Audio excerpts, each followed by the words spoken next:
Chapter 1280 Chance meeting in the tiny city on a steam locomotive heading for mid-seashire's constant city. Klein, who was dressed as a wandering magician, looked at the young man and his parents across the narrow table with items placed on it.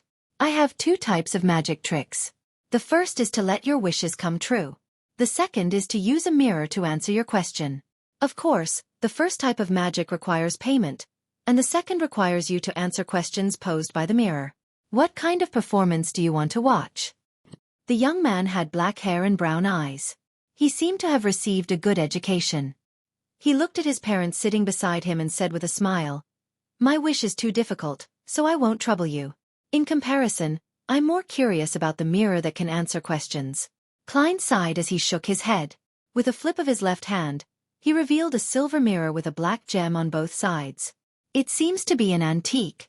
The young man opposite him commented with piqued interest before saying, "My question is, what is the purpose of my visit to Constant City?" A commonly seen smile, one which was often seen on the faces of street magicians, appeared on Klein's face as he stroked the surface of the mirror with his right hand and said in a serious tone, "Mirror, mirror, please tell me the answer to the question." After repeating it 3 times, he released his right hand and showed the surface of the mirror to the 3 passengers. There were a few silver words on it. To get married. Amazing! The young man and his parents looked at each other in disbelief. After boarding the train, they had never mentioned anything related to the wedding, nor did they reveal anything that people could use to make the connection. This was the first time they had seen a magic trick that didn't rely on props or a fake audience. All right, it's time for the mirror to ask. Klein smiled as he covered the surface of the mirror with his right hand. All right, the young man replied, feeling intrigued. Visit website our list novel. Com next, let's see what question the magic mirror will raise. Klein released his right hand in an exaggerated manner as though he was performing a formal magic trick. The silver words on the surface of the mirror had already changed, extending into a complete sentence. You would prefer your bride to be a woman in her 40s or above, right? The young man's expression froze for a moment before turning pale and then completely red. How is that possible? He immediately rebutted. He couldn't help but turn his head to look at his parents and grumble. What kind of strange question is that? It's just kidding. Klein smiled apologetically as he hurriedly pressed his right hand onto the surface of the mirror, as though he didn't know that would happen. Then, he released his right hand. Indeed, the words on the mirror changed again. How old are you? 25 years old, the young man replied carefully, afraid that he would fall into a trap. He felt the gazes of his parents and the surrounding passengers on him change. All right, that's the end of the magic performance. Klein smiled as he put away the mirror. You can try another magic trick. Just as he finished speaking, the steam locomotive whistled. This was the sign that it was about to enter the station. Sorry, that's my call. Klein took out his golden pocket watch and checked the time. He carried his luggage and left the steam locomotive along with a group of passengers. He arrived at the station platform that had yet to be lit up with the gas lamps. This was mid-seashire's Belton City, a city that had both prospered and declined due to the coal mines. To Klein, the greatest significance of this place was that it was a strategic node in the previous World War. Saga had taken 3 routes in its invasion. One attacked the border along the Amantha mountain range to break through the land defenses. Another involved setting off from Sonia Island, attacking the coastal harbors, and attempting a landing. The third was to follow the main railway as they marched towards Backlund for the invasion. Among them, due to the existence of the Church of Storms and the combined might of the ironclad warships and high-level arbiters, the naval forces of Saga and Fanapotter failed to obtain the results they expected. They even failed to obtain naval superiority. And on the battlefields on the Amantha mountain range, the headquarters of the Church of Evernight blocked one wave after another. It didn't fall throughout the war, thus preventing Winter County and Eastchester County from going through the fiery crucible of war. Of the 3 routes, the only successful one was the mid-seashire troops. They did a joint naval land operation and conquered Lone's second biggest city, Constant City, the capital of mid-seashire. Then they made their way southeast, rendezvousing with the Intis troops in the greater area of Backlund. Klein acted as a wandering magician. On the one hand, he had to accumulate wishes, display miracles, digest the potion, and increase his strength. On the other hand, he was planning on taking the path of the war, using his eyes, ears, and his soul to truly see the damage brought about by war.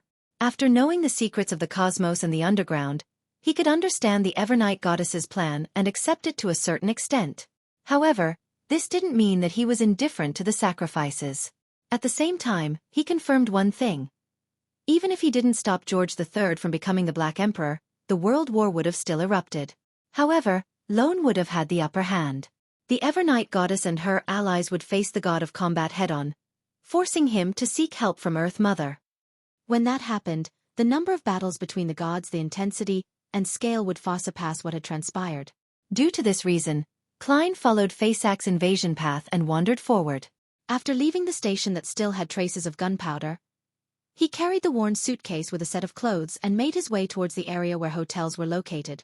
At night, he would stroll along the streets and alleys of the city and perform wishing magic for everyone. After taking a few steps forward, Klein's spiritual perception stirred as he cast his gaze to the end of the street. There was a black-haired woman wearing a simple linen robe and a tree bark belt with no socks or shoes. Ariana, the leader of the Church of Evernight Ascetics, the grounded angel, Ariana. Why would she be here in Belton? Shouldn't she have returned to the Evernight cloister at the Cathedral of Serenity? Or be sent to the Faysak capital, St. Millum, to preside over the handing over of the god of combat's estate? It isn't a simple matter if a grounded angel were to suddenly appear in such a small city. Klein was puzzled as he frowned slightly. He hesitated for a moment before deciding to ask. This wasn't because he was a busybody. If anything happened while they were in the same city, no one could escape. However, at this moment, Ariana had already vanished from the crowd. As a servant of concealment, Klein couldn't track her down even if he wanted to. Similarly, when it came to the matter of concealment, Rhodes was helpless. Klein slowly took a deep breath and turned to enter the hotel in thought. He got a room and stowed his luggage away. Then, he maintained his attire as a wandering magician and brought Rhodes along with him. Following his spiritual intuition as a seer, he walked all the way to the municipal square of Belton City. Erected near the municipal hall was a notice board that had many notices pasted over it. Klein saw that several people surrounded it. There seemed to be a brand new notice, so he approached them and stood in the periphery of the crowd, looking at the wooden signboard. In the middle of the signboard, a slightly yellowed piece of paper covered over the other notices. On the surface were black ink and Loanese writing. Ladies and gentlemen, I am your new consul. Now I will issue 3 new laws. First law, without my permission, no living being can leave this place. Second law, all life is equal in front of the law. Even ordinary people can kill angels. Third law, those who commit the crimes mentioned below will be punished severely. The highest penalty being the death sentence. 1. Murder. 2. Theft. 3. Chanting the complete honorific name of a deity. 4. Offering sacrifices to evil deities. 5. Fraud. 6. Leaking secrets. An announcement like this. Klein pricked up his brows when he saw this. Without using his spiritual intuition, he could sense that there was something wrong with the content. He instinctively tried to make his spirit body return to Sapphira Castle. But an invisible force blocked his departure, making it impossible for him to make contact with the grayish-white fog. Klein narrowed his eyes as he took a few steps back to distance himself from the crowd. From his point of view, an abnormality of this level had reached a near-deity level. He had previously been in situations of not being able to return to Sapphira Castle, but the reason was that he didn't have the time to take 4 steps counterclockwise, recite the incantations, or he had been obstructed and interfered by himself. There was only one instance when he failed to leave the real world due to external forces. It was a powerful seal personally created by the Evernight goddess in the foggy town. Apart from that instance, even blasphemer Amon couldn't do such a thing. Of course, at that time, Amon's main goal was to force Klein to stir Sapphira Castle before he seized the opportunity to use a loophole to replace him as the great ruler above the spirit world. Otherwise, this angel of time could have used his ability to steal Klein's thoughts to stop him from returning. Who is this new consul of Belton City? Is this the reason Ma'am Ariana came here? As his thoughts raced, Klein made the magic mirror slip from his wide sleeve into his left hand. What happened? Klein asked softly. The aqueous light on the silver mirror's surface shook wildly as slightly pale silver words appeared. A few rules here have been replaced. As for who did it, there's no way of knowing. Great Master, you can try finding the servant of concealment, Ariana, to learn the truth from her. Are you satisfied with my answer? The rules have been replaced. Lawyer? Arbiter? Or a bug? Klein thought as he looked around. He realized that the citizens in the square were puzzled, perplexed as to why the new notice would mention angels. Why did they have to request permission to leave? The war had already ended. Chapter 1281 Anomaly Inside a Bar in Belton City. Roy, Biles, Phil, and Pasha sat around a small round table, guzzling down Southville beer.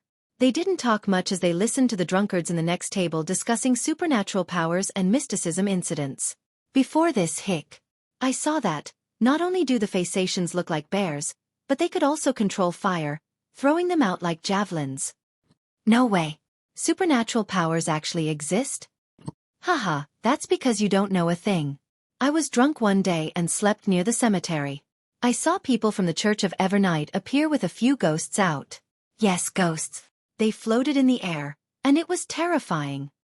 It was unknown if the drunkards were sharing stories from personal experiences or from hearsay, but the way they described it was with so much agitation that saliva kept flying as their faces flushed red. That's what they're like. They only become more excited after drinking. They always like to brag and be dramatic despite usually being depressed. Biles was a Belton local. Upon seeing this, he explained, ever since the coal mines began to run dry, young people gradually left Belton and headed for Constant and Backlund. The atmosphere here has become more and more oppressive, and the city is just declining by the day. This man, who was less than 30 years old, had also been a miner when he was young. He was lucky to survive in the mines. His skin was tanned from all the labor. His exposed muscles weren't too exaggerated, but it gave people the feeling that they were made of steel. As the leader of the group, Roy smiled and said, "What they're saying might be the truth. They're not bragging. The previous war has indeed exposed supernatural powers to many people, especially the soldiers who were directly involved. As long as they're still alive, they will have the corresponding experience. Besides, this also brings about many fortuitous encounters, making it so that people who had zero chance of interacting with supernatural powers or true mysticism to become beyonders." The way he expressed himself was very subtle, as though he was talking about others, but in reality, this was exactly what the four of them had experienced. Biles and Roy had participated in the defense of Belton City before. Phil had once been ransacked by the Phasacians, but he was lucky to not have died. Pasha and her former citizens had seduced and ambushed a few Intis soldiers in the harbor battle. They had witnessed the deaths of many of their friends and obtained supernatural powers due to various reasons. After that, due to the chaos brought about by the war, they either lost contact with their unit, or they avoided it on their own accord without the officials learning about it. Slowly, they got to know each other and became friends with each other due to their common experiences. This time, they had come to Biles's hometown in Belton to seek out any friends and family who might have survived. The reality of this world far exceeds our imaginations. Pasha, who had long dark blonde hair and deep blue eyes, sighed. She was only in her 20s, and she was quite good-looking. However, her face was a little thin, accentuating the protrusion of her cheekbones. This made her look much older than her actual age. In the future, we will lead different lives. Roy, who had the typical Loanese characteristics, raised his cup to a brand new future. Before he could finish speaking, someone in the bar suddenly screamed. The experienced Roy and company quickly raised their vigilance and cast their gazes over. They saw a young man dressed in ordinary clothes, lying on the ground, rolling back and forth as if he was in extreme pain. Under the dim yellow gas wall lamps, everyone realized that the clothes on the young man's back had been torn open, revealing blood-red streaks. It was as if he had been whipped by a whip. However, no one around him held a whip. The victim had only let out one scream. This was only possible if he had been whipped countless times in an instant. But if that were the case, how could no one notice it? He's holding a wallet. Could this have something to do with the anomaly just now? The thin Phil took several looks and said after some deliberation, "Shall I take a look?" Roy thought for a moment and nodded. "Be careful." Phil grunted and walked over from the small round table. With the help of the crowd, he approached the young man who was now whimpering instead of rolling about. He quietly extended his left hand.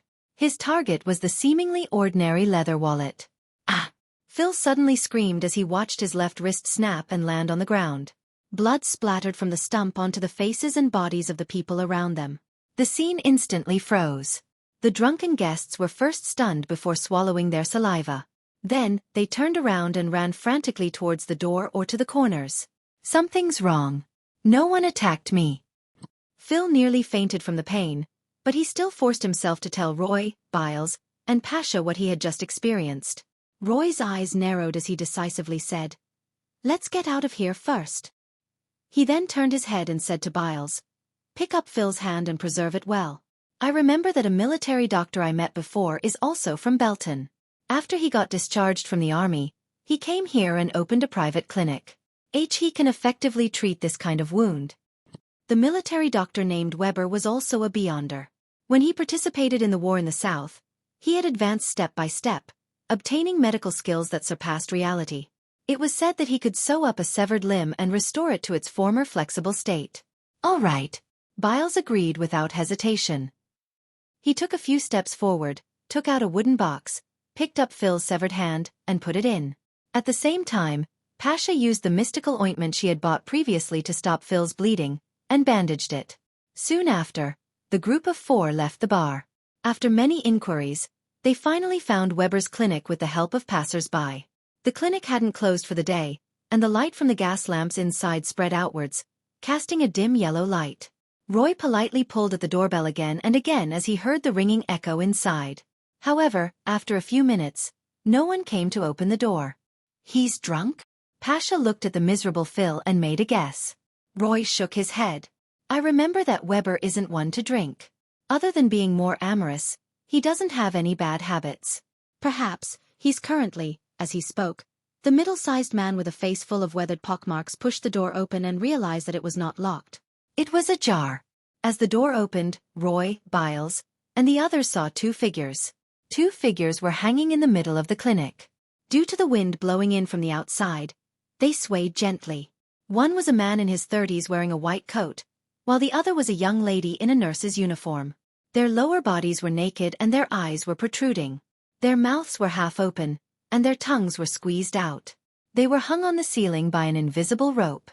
Their expressions were filled with fear, despair, and blankness. Weber, Roy recognized the dead man. He, along with Pasha, Phil, and Biles, felt a chill run down their spines.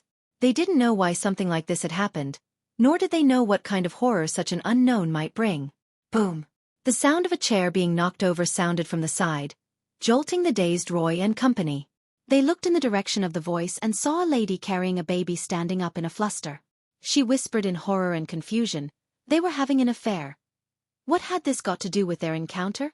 Roy took a deep breath. He felt that he shouldn't stay here for long. He quickly instructed, "Let's go."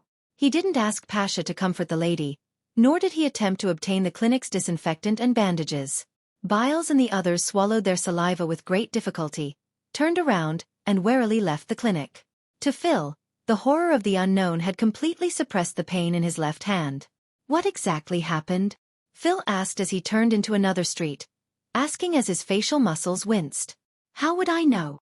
Biles blurted out. He had seemed to lose control of his emotions. Roy looked around and exhaled. "Calm down. This should be a terrifying beyonder matter that has exceeded our imaginations." "Right. All of this is too strange. That can be the only reason." Pasha nodded in agreement. "Then what should we do?" Phil asked anxiously. Roy thought for a moment and said, "Let's try to leave Belton. Also, analyze what happened before and summarize the patterns hidden within. We can't be sure of the anomalies we might encounter later. We can only ensure our own safety after knowing the underlying rules." "Right." Biles calmed down and agreed with Roy. They discussed as they walked, gradually having some ideas. Weber was hung for adultery. Before Phil's hand was cut off, he tried to take the wallet. That's a form of theft. Pasha summarized the common point the 2 incidents had in common. Roy suddenly had an idea. Could it be that they suffered such a situation because they did something illegal? How is that possible? Biles and Phil both replied. As soon as he said that, they suddenly had a corresponding guess, and their expressions turned solemn. Maybe there's an invisible law enforcer. That's the essence of this Beyonder incident, Biles said in thought. Roy tersely acknowledged and said, "That's highly possible. Next, we'll take note of our actions." Pasha and the others nodded and walked on the streets cautiously. Not long after, they arrived at the municipal square and saw that there were many people standing around the notice board. Notice? Roy and the others exchanged looks, wondering if it was a warning that the officials had given to the supernatural incidents. Hence, they approached and used the light from the street lamps to look at the notice on the wooden board. There was a piece of white paper stuck in the middle, and beneath it was a piece of yellow paper. It seemed to be an annex. As they quickly scanned through the notice, Roy, Pasha, and the others quickly had their eyes filled with horror. They seemed to understand the source of the matter. After reading the paper, their eyes landed on the yellow paper. All citizens are to arrest foreigners using all possible means. Arrest foreigners. Roy and the others felt their hearts tighten as they instinctively looked at the citizens around the notice board. As if sensing their gazes, the citizens turned around and cast their gaze at them. Under the dim yellow light from the gas lamps, their eyes seemed to glimmer with a strange light. Chapter 1282 Crime. Haha. How can someone tell at a glance if another person is a foreigner? How do you distinguish that? Roy forcefully composed himself and pretended to be discussing the yellow paper's contents with his companions. He used the hidden meaning in his words to console Phil and Pasha so that they didn't need to panic. After all, other than Biles, who was a native, the remaining three were also citizens of Lone. They didn't have any southern continent blood in them. Nothing about their facial features stood out. But this is a supernatural incident, Pasha stammered. This couldn't be judged by common sense. Roy's heart froze as he looked at the citizens who were slowly approaching in a deadpan manner. He quickly shouted in a low voice, "Run!" As soon as he finished speaking, he turned around and ran towards the nearest street entrance. Pasha and Phil followed closely behind. As a local, Biles tacitly held the rear, covering the surface of his skin with illusory fish scales. Bang! Bang! Bang! A few citizens raised their dual-barreled hunting guns and fired. Roy, Phil, and Pasha were beyonders who were relatively good at fighting. While running, they would occasionally change directions or roll forward, successfully dodging the attacks. Following that, under Pasha's guidance, they passed through the streets and escaped their pursuers before hiding in an empty dark corner. What should we do? Phil, who had lost a hand, panted as he asked. From the contents of the notice, we probably won't be able to leave the city. We need to figure out the rules and find a way around them. Although Roy was also very flustered, he still forced himself to calm down and think, lest the morale of the entire squad crumbled. Pasha looked at the wary Biles and asked, "Has such a notice ever appeared in the past?" Biles nodded. "Yes, although I rarely had the chance to go to the municipal square, I've been assembled there back when I was recruited into the army. I've seen that notice board. There shouldn't be any problems with the notice board. Perhaps those two pieces of paper are the key. The laws written on them contain mystic intent," Pasha said. Roy immediately expressed his agreement. "That's right. Besides, I suspect that the laws have to be made public before they are put into effect. If we can find an opportunity to rip off those two pieces of paper, the corresponding restrictions might disappear." After hearing Roy's words, Pasha, Phil, and Biles fell silent. After a few seconds, Phil's facial muscles twitched as he said, "Let's give it a try. If we continue to be trapped in the city, even if we aren't caught by those citizens, we might be punished for various reasons." Although they were all beyonders, their sequences weren't high. It wasn't a problem dealing with a few ordinary people, but facing the enmity of an entire city was extremely dangerous. Roy, Biles, and Pasha were more or less people who had been on the battlefield before. They knew that hesitation was the worst action to take in such situations, so they agreed to Phil's suggestion. Under the guidance of the rather experienced hunter Pasha, the group of four made a detour and returned to the municipal square from another street. At this moment, the residents who were surrounding the notice were no longer there. It was as if they were searching the entire city for foreigners. When they saw the notice board that stood silently in the middle of two gas lamps, Roy and company carefully approached it, ready to escape at any moment. After approaching the target, Roy suddenly thought of a question. He hurriedly lowered his voice and asked, "Is destroying the notice considered an illegal act?" "In theory, yes." Pasha was taken aback. They then cast their gaze at the notice board and scanned through the list of crimes stipulated by the third law. 8. Destroying public property. "It really exists," Biles blurted out. Phil, whose face had turned pale due to the blood loss, turned paler. After some thought, he said, "What kind of punishment does destroying public property entail?" This wasn't a very serious crime, and the corresponding punishment should be relatively lenient. If that was the case, Phil decided to take the risk to tear the notice and end this horrifying bizarre event. First-timers get whipped. Just as Roy, Pasha, and Biles were pondering over the answer, a voice sounded from behind them. The four turned around in shock and saw a young man in a black robe and a tall hat. He looked ordinary. The man continued, "A repeated offense is to have one's hand lopped off. I'm not sure what happens after that." "How do you know that?" Fully alert, Roy frowned as he gripped his concealed dagger. The young man smiled and said, "I've tried. It's useless. The notice gets restored very quickly." "So, you've been whipped?" Pasha asked in enlightenment. "Yes." The young man nodded with a relaxed expression. "However, because I also committed fraud, I was later punished with having my hand lopped off." "Fraud?" Biles asked, puzzled. The young man chuckled and replied, "To put it simply, I didn't personally destroy the notice. Instead, I created a dummy to do it. The one who was whipped was also the dummy." As he spoke, he raised his right arm. Like Phil, his wrist was cut neatly. His stump was ghastly white and red, as though he was still bleeding. Suddenly, the stump's flesh squirmed and twisted, as transparent worms crawled out. They intertwined with each other and formed a new hand. During this process, Roy and the others didn't feel the slightest bit of fear. This was because the moment they saw those worms which had details they couldn't discern, their thoughts were thrown in a mess. Random thoughts ran through their minds as they found it difficult to control their emotions. After the palm was covered with skin and became normal, the Beyonders recovered. They retreated a few steps in shock, surprise, and fear. The scene just now had exceeded their understanding. "By the way, I forgot to introduce myself. I'm a wandering magician." The person who had committed a fraud and a case of destruction of public property was none other than Klein. He swept a glance at the four Beyonders and said with a smile, "My best magic trick is to grant someone's wishes. Do you have a wish you would like granted?" Upon hearing this question, Roy's spirits rose as he asked with hope, "Can you take us away from Belton?" "Of course, I'll do my best to do this, but not now." Klein gave his promise. Then, he looked at the handless Phil. "He just said his wish. What's yours?"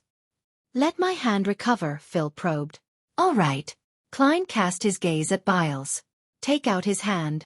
After hesitating for a moment, Biles took out the wooden box as per the mysterious man's instructions and returned the hand inside to Phil. "Come here," Klein said with a smile. Phil mustered his courage and walked over with his severed hand. "Remove the bandages," Klein continued to instruct. "Place the severed arm in its original spot. Let me remind you, don't have it reversed. Otherwise, you'll have to chop it off again and repeat the process." Seeing how confident the other party was, Phil felt a little more confident. He quickly pulled off the bandage that had been stuck to his wound with a twisted expression as he hissed. After placing his severed hand at the stump, Klein took out a piece of white paper and approached. Then he reached out to wipe the wound. Silently, the piece of paper split into two while Phil felt the pain disappear. He quickly looked down and saw that his left wrist was perfectly intact. He couldn't even tell that he had been hurt before. Phil subconsciously moved his fingers and realized that he didn't lose any of his motor skills at all. "Your wish has been granted." Klein took 2 steps back and smiled. "Thank you," Phil replied in a daze. Klein looked at the other 2 Beyonders. "What's your wish?" Upon seeing that Phil's wish had really been fulfilled, Biles immediately stepped forward and said, "I want to know where my family is." Klein flicked his left arm and took out a silver mirror with ancient patterns. He lowered his head and said with a smile, "What is the answer to that question?" The surface of the mirror shimmered with aqueous light as silver words appeared one after another. Belton Glorin Cemetery. Upon seeing this, Biles, who had his neck craned, felt his heart sink as he couldn't help but feel a strong sense of sorrow and disappointment. In the next second, new silver words appeared from the aqueous light. "S. Gravekeeper's Hut." This means that... Biles felt his sorrow turn to happiness as he sincerely said, "Thank you." As soon as he finished speaking, he suddenly thought of 2 questions. How many people could live in the graveyard? How many gravekeepers could there be? His family members definitely numbered more than 2 or 3. Biles's expression turned oscillated between gloom and joy before he fell silent. As a result, he didn't see the question posed by the silver mirror. "Great Master, did I answer kindly enough?" "Yes." Klein nodded indiscernibly as he cast his gaze at the remaining lady. Pasha thought for 2 seconds and said, "My wish is for you to protect us until we leave Belton alive." She realized that Roy's wish was problematic because they might not necessarily leave Belton alive. "Smart," Klein praised with a smile. "Your wish will be granted. Then what price do we have to pay?" "I'm referring to the payment for watching your magic," Pasha hurriedly asked. "Your wishes are the price," Klein replied briefly before asking thoughtfully, "if you know certain things are fake, but if you are willing to subjectively use them, it shouldn't be considered fraud, right?" When Roy and company heard this, they were puzzled. After pondering for a moment, they shook their heads and said, "Definitely not. This is actually a game between two parties. A voluntary action that has a clear understanding of the actions is definitely not a scam. There's no doubt about it." After hearing their answers, Klein smiled. "Very good. This is what the average person will think." As he spoke, he grabbed a few times with his right hand, dragging out a woman in a simple robe with black long hair. It was the historical void projection of the Evernight Cloister's matron, Ariana. Klein looked around and saw nothing unusual. He smiled at the projection and said, "Madam, what exactly happened?" Ariana's eyes darted about slightly, turning deep and quiet instantly. It made one feel a sense of serenity from the bottom of their hearts. Sheep calmly spoke. "The chief shepherd of the Church of the God of Combat, Larian, escaped. I'm tracking him." Ariana paused and said, "After I came to Belton, I received new information. According to our intelligence, Larian took away a sealed artifact when he escaped. 0-02. Chapter 1283 Gradually Deepening 0-02.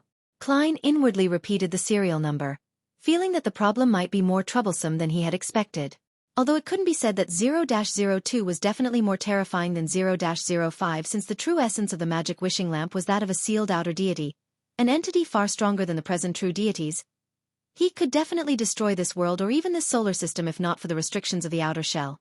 However, the smaller the number meant that 0-02 was likely more dangerous and more difficult to seal than 0-05 in most cases. At the end of the fourth epoch, the 7 churches had serialized the batch of Grade 0 sealed artifacts to 2-digit numbers. Being only second to 0-01, it's totally possible to imagine how terrifying 0-02 is. However, the God of Combat didn't seem to make use of this sealed artifact in the Battle of Gods. Was it not suitable for direct combat, or was it too dangerous? It didn't distinguish between friend and foe? Thoughts ran through Klein's mind. His expression gradually turned serious. "Ma'am, what do you know about 0-02? Ariana slowly shook her head and said, "When the various churches inform each other of the Grade 0 and Grade 1 sealed artifacts, they only mention the serial numbers." "That's right. The information regarding a Grade 0 sealed artifact is strictly confidential internally to a church.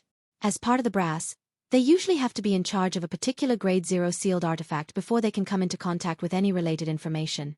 Furthermore, there's a high chance that the corresponding memories will be erased after everything is over.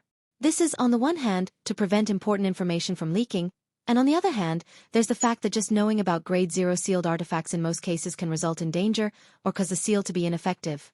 Klein asked in thought, "Didn't the church already take over the Church of the God of Combat? That way, they could have obtained all the files on 0-02. Ariana looked at the nearby Roy and company and said, "Larian destroyed all files regarding the Grade 0 sealed artifacts before escaping. Impressive. Such an abnormally cautious fellow is really annoying." Klein thought and said, "What comments does the goddess have of 0-02? From his point of view, the Evernight goddess and the God of Combat were existences from the same period. Furthermore, she was in control of the Concealment Authority. The goddess had a high chance of understanding the situation that the latter grasped. In addition, it was impossible for the sealed artifacts at the level of 0-02 not to leave any traces in history. They might have created many disasters, so they were no stranger to high-level figures of that era." Ariana seemed to have recalled the situation from a long time ago. She stated without any pause, "In the past revelation, the goddess called 0-02 the Book of Rules." Book of Rules. That's even more terrifying. Klein's eyes narrowed as he made plenty of connections. In his past life, he was a gaming enthusiast who played a broad genre of games despite not being too obsessed. He wasn't unfamiliar with the term Book of Rules at all. At this moment, Ariana added, the fact that you happen to be in Belton City might reveal some of the characteristics of 0-02. Yes, it's quite normal for Ma'am Ariana to encounter such an anomaly while tracking the chief shepherd, Larian, to Belton. But for me to also be here, it's too much of a coincidence. In mysticism, excessive coincidences often mean that there's something wrong. Is someone setting me up, or is it the effect of the law of beyonder characteristic convergence? Based on the present situation, the setup doesn't seem targeted. And how I'm already the owner of Sapphira Castle, I can more or less sense something abnormal. If it's the law of beyonder characteristic convergence, eliminating the exiled Mr. Dorr and the Antigonus ancestor who is sealed in the foggy town, the only ones that can influence me to this extent are Zeratul and Amon. However, I've always been deliberately avoiding Zeratul. Amon's true body should be under the true creator's pursuit. If it's just an avatar, it's impossible for it to produce such a powerful convergence effect. Yes, there's another possibility. The law of convergence between Spherote 0-02 attracted Sapphira Castle, causing me to coincidentally come to Belton today? If that's the case, even if 0-02 isn't a Sapphira, it's definitely related to one. Klein, who had already suspected something, suddenly thought of a lot. He had a vague grasp of 0-02. He thought for a moment and said, from the development of the situation, the rules are gradually becoming stricter. That piece of yellow paper is evidence. Does this mean that the extent of 0-02's coming to life or the degree of reawakening is becoming deeper? Ariana nodded serenely and said, that's right. We have to find it before something happens, and also try to seal it. That's why it's best we split up and expand the search radius, saving as much time as possible. Klein had no objections to this. After some thought he said, Ma'am, you've told me so much. Isn't this considered leaking secrets? No. Ariana gave a rather clear answer. Leaking secrets refers to informing the outside world of the anomaly in Belton via any way. This has cut off any physical connection between us and the outside world. That's fine. At least, there's no need to worry about any problems with our usual conversations. In short, it's fine if we don't curse. Klein silently heaved a sigh of relief and asked, the Nighthawks and mandated punishers here will abide by the rules on the notice? Yes. Ariana gave an affirmative answer before her figure faded away and disappeared.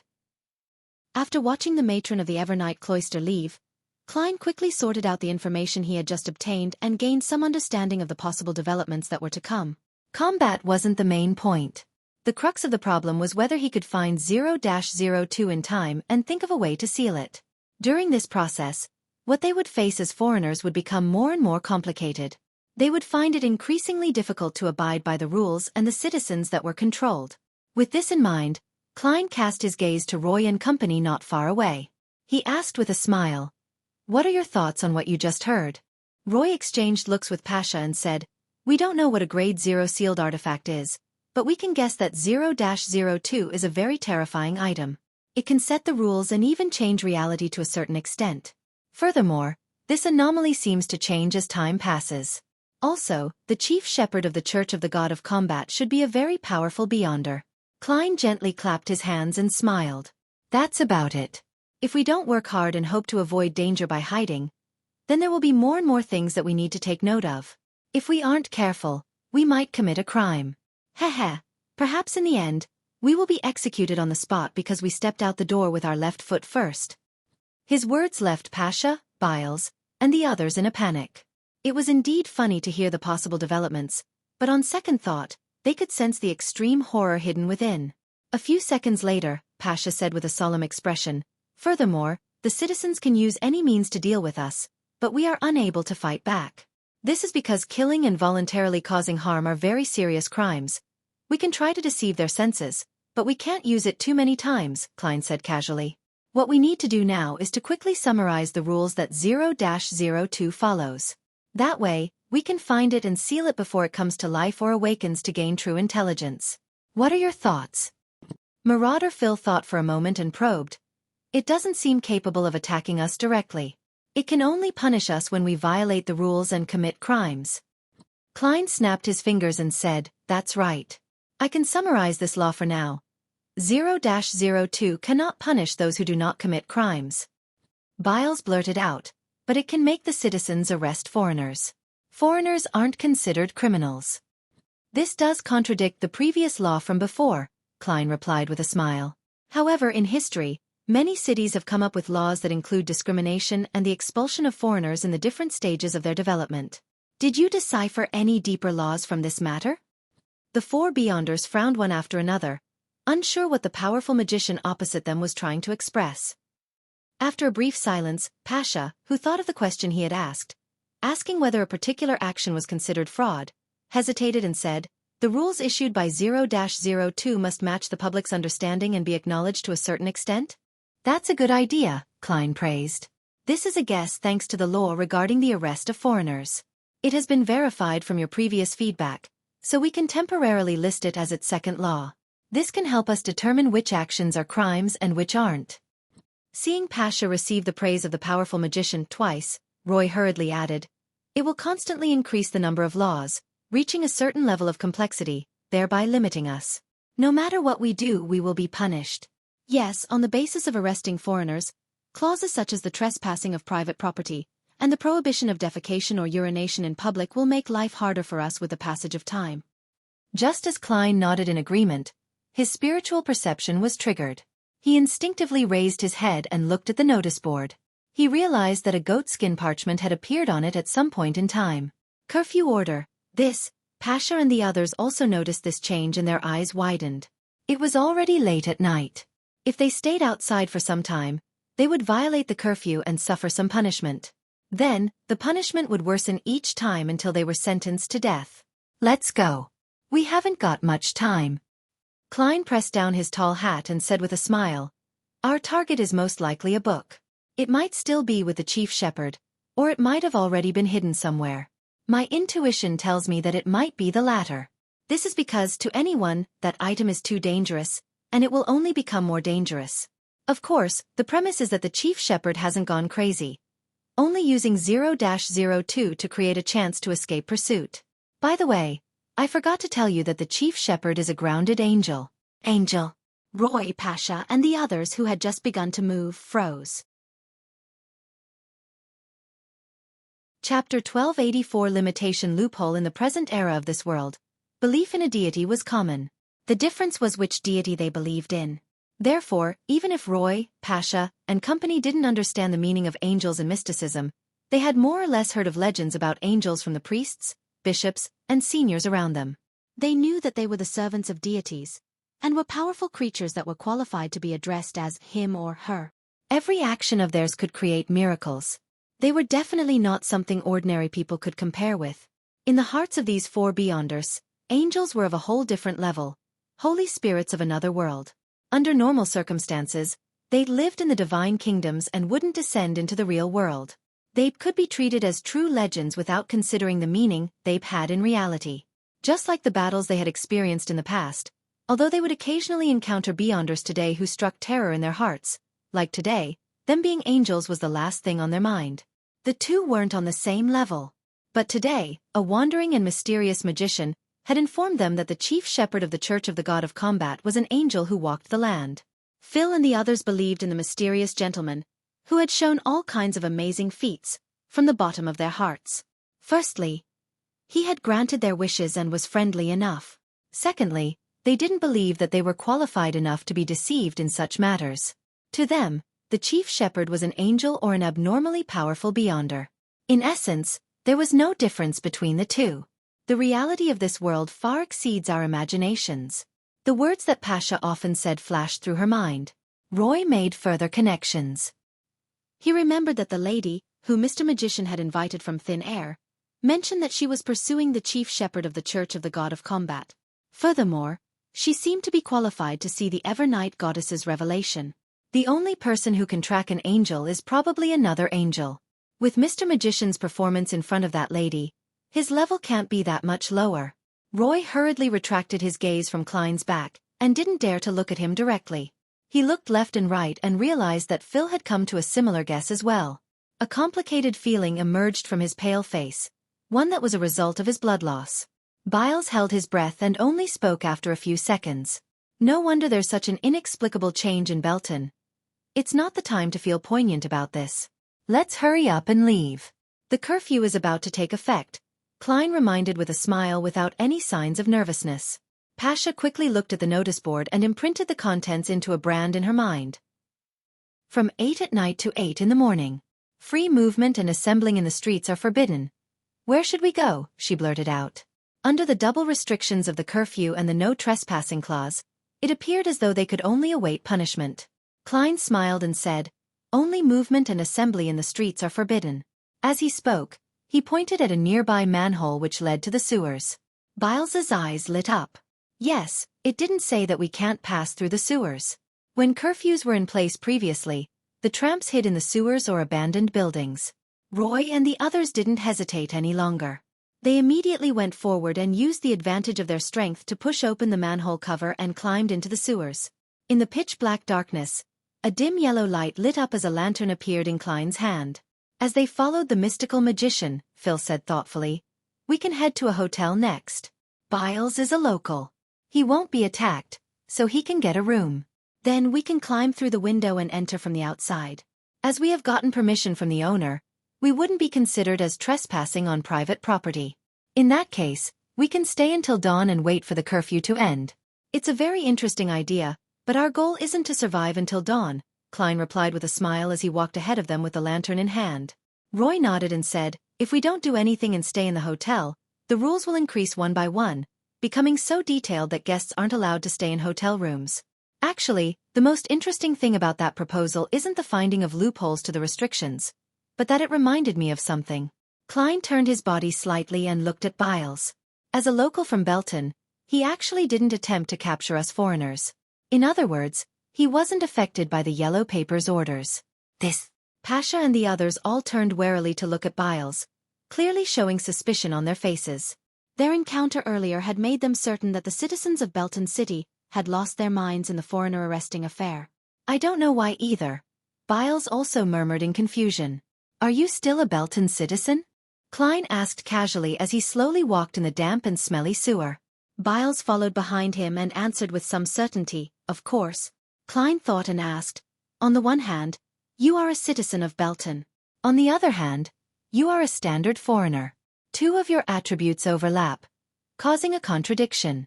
Under that order, you will neither be attacked, nor will you have your rationality affected. If we can create such a contradiction, does it mean we will be able to escape the limitations of the rules? Phil asked spiritedly. Pasha shook her head. But such a contradiction is very hard to create. At least I can't think of any possibility right now. She suddenly paused and hesitated before saying, the most important thing is that we're far away from the notice board. We don't know what other laws will follow. We have no way of avoiding them. When that happened, they wouldn't dare to do anything. Klein smiled and said, don't worry. This mirror can help us see the new content on the notice board. He casually displayed the magic mirror that had slipped into his left palm. Pasha heaved a sigh of relief and asked curiously, isn't this a crime of peeping? On the surface of the silver mirror, words that resembled dripping blood appeared. The way I look at the notice board is like looking at the sun in the day. There's no need to peep. Klein retracted his magic mirror and added with a smile. Besides, this is just an item. How can it commit a crime? That really makes sense. Biles and Phil couldn't help but nod. After Roy figured it out, he exhaled and asked, next, the most important thing is to find that item, but we don't have any clues. As a book, it can be anywhere. We can only carpet search the entire city, but we clearly lack the time to do that. Indeed, we don't know where 0-02 is. We don't even have any clues, but there's an existence that knows the answer very clearly, Klein replied leisurely as he heard the footsteps echoing in the sewers. Pasha's heart stirred. You mean that Chief Shepherd? Klein smiled and nodded. 0-02 is either in his hands, or it has been hidden by him somewhere. And a book is clearly unable to move on its own. This isn't something that the current rules can help it achieve. But how do we find that Chief Shepherd? Biles blurted out. Perhaps it was because the magical Mr. Magician was by his side. He wasn't that afraid of searching for the grounded angel. Klein calmly held the lantern and said, as long as 0-02 doesn't provide the Chief Shepherd immunity, he too would have to abide by the laws on the notice. He was originally from Sac, so he is undoubtedly not a citizen of Belton. he is unable to enjoy the treatment of the locals. Similarly, although he is an angel from elsewhere and not a foreigner in the narrow sense of the word, he isn't human. He too will be pursued by the citizens. This can be confirmed. In short, that chief shepherd has to abide by the curfew and not trespass private residences. He can't hide in a public area that isn't open to the public at night. At the same time, as a fugitive, he likely doesn't have companions who have dual traits like Biles. Tell me, where do you think he will be? Roy's eyes darted around as he gave several answers. Sewers, cemetery, cathedral before midnight, abandoned buildings. You can't enter the cemetery at night. The abandoned buildings are owned by someone or some group by virtue of its property rights, Pasha reminded. Yes. Once the sewers are restricted, we will head to the cathedral to search for the chief shepherd or wait for him, Klein said in a relaxed tone as though he was deciding on a trivial matter. Roy, Phil, and the others were stunned. They hadn't expected that they would be able to lock onto their target so easily. It just took a few words of discussion to expose an angel's whereabouts. However, there are quite a few cathedrals in Belton. We have to act in concert to save time. Also, the cathedral might be able to forcefully resist the punishment by relying on his level as an angel and his powers. With that said, Klein lowered his head and said to the magic mirror in his hand, Arods, monitor the entire city and pay attention to any anomalies. After giving his instructions to the mirror, Klein once again dragged Ma'am Ariana out of the fog of history and asked her to be in charge of the cathedrals of the Church of Evernight. After doing so, he turned around and said to Roy, Pasha and company, if we still can't find the chief shepherd after all that is done, it means that he has either left Belton, leaving 0-02 behind to attack the enemy, or he has already gained control of 0-02 to a certain extent. In short, we can proceed by means of elimination for now. Roy and company nodded in unison as they continued following Klein in the sewers. After a few minutes, the ancient silver mirror reflected a scene. On the signboard, there was another piece of paper with new rules. Because of municipal maintenance works, no living being is allowed to enter the sewers from now on. Content is being added at an increasing rate. Klein frowned indiscernibly as he muttered to himself before taking out a human-skinned glove. Immediately after, he gestured for Pasha and the others to hold hands. Then, he grabbed one of them by the shoulder and led them out of the sewers to teleport to the nearest storm cathedral. During this process, the four Beyonders first saw the rats and cockroaches in the sewers twitching as they died one after another. Following that, they were attracted by the strange and abstract spirit world, as though they had suffered some sort of catharsis at the mental level. Chapter 1285 Forget about leaving.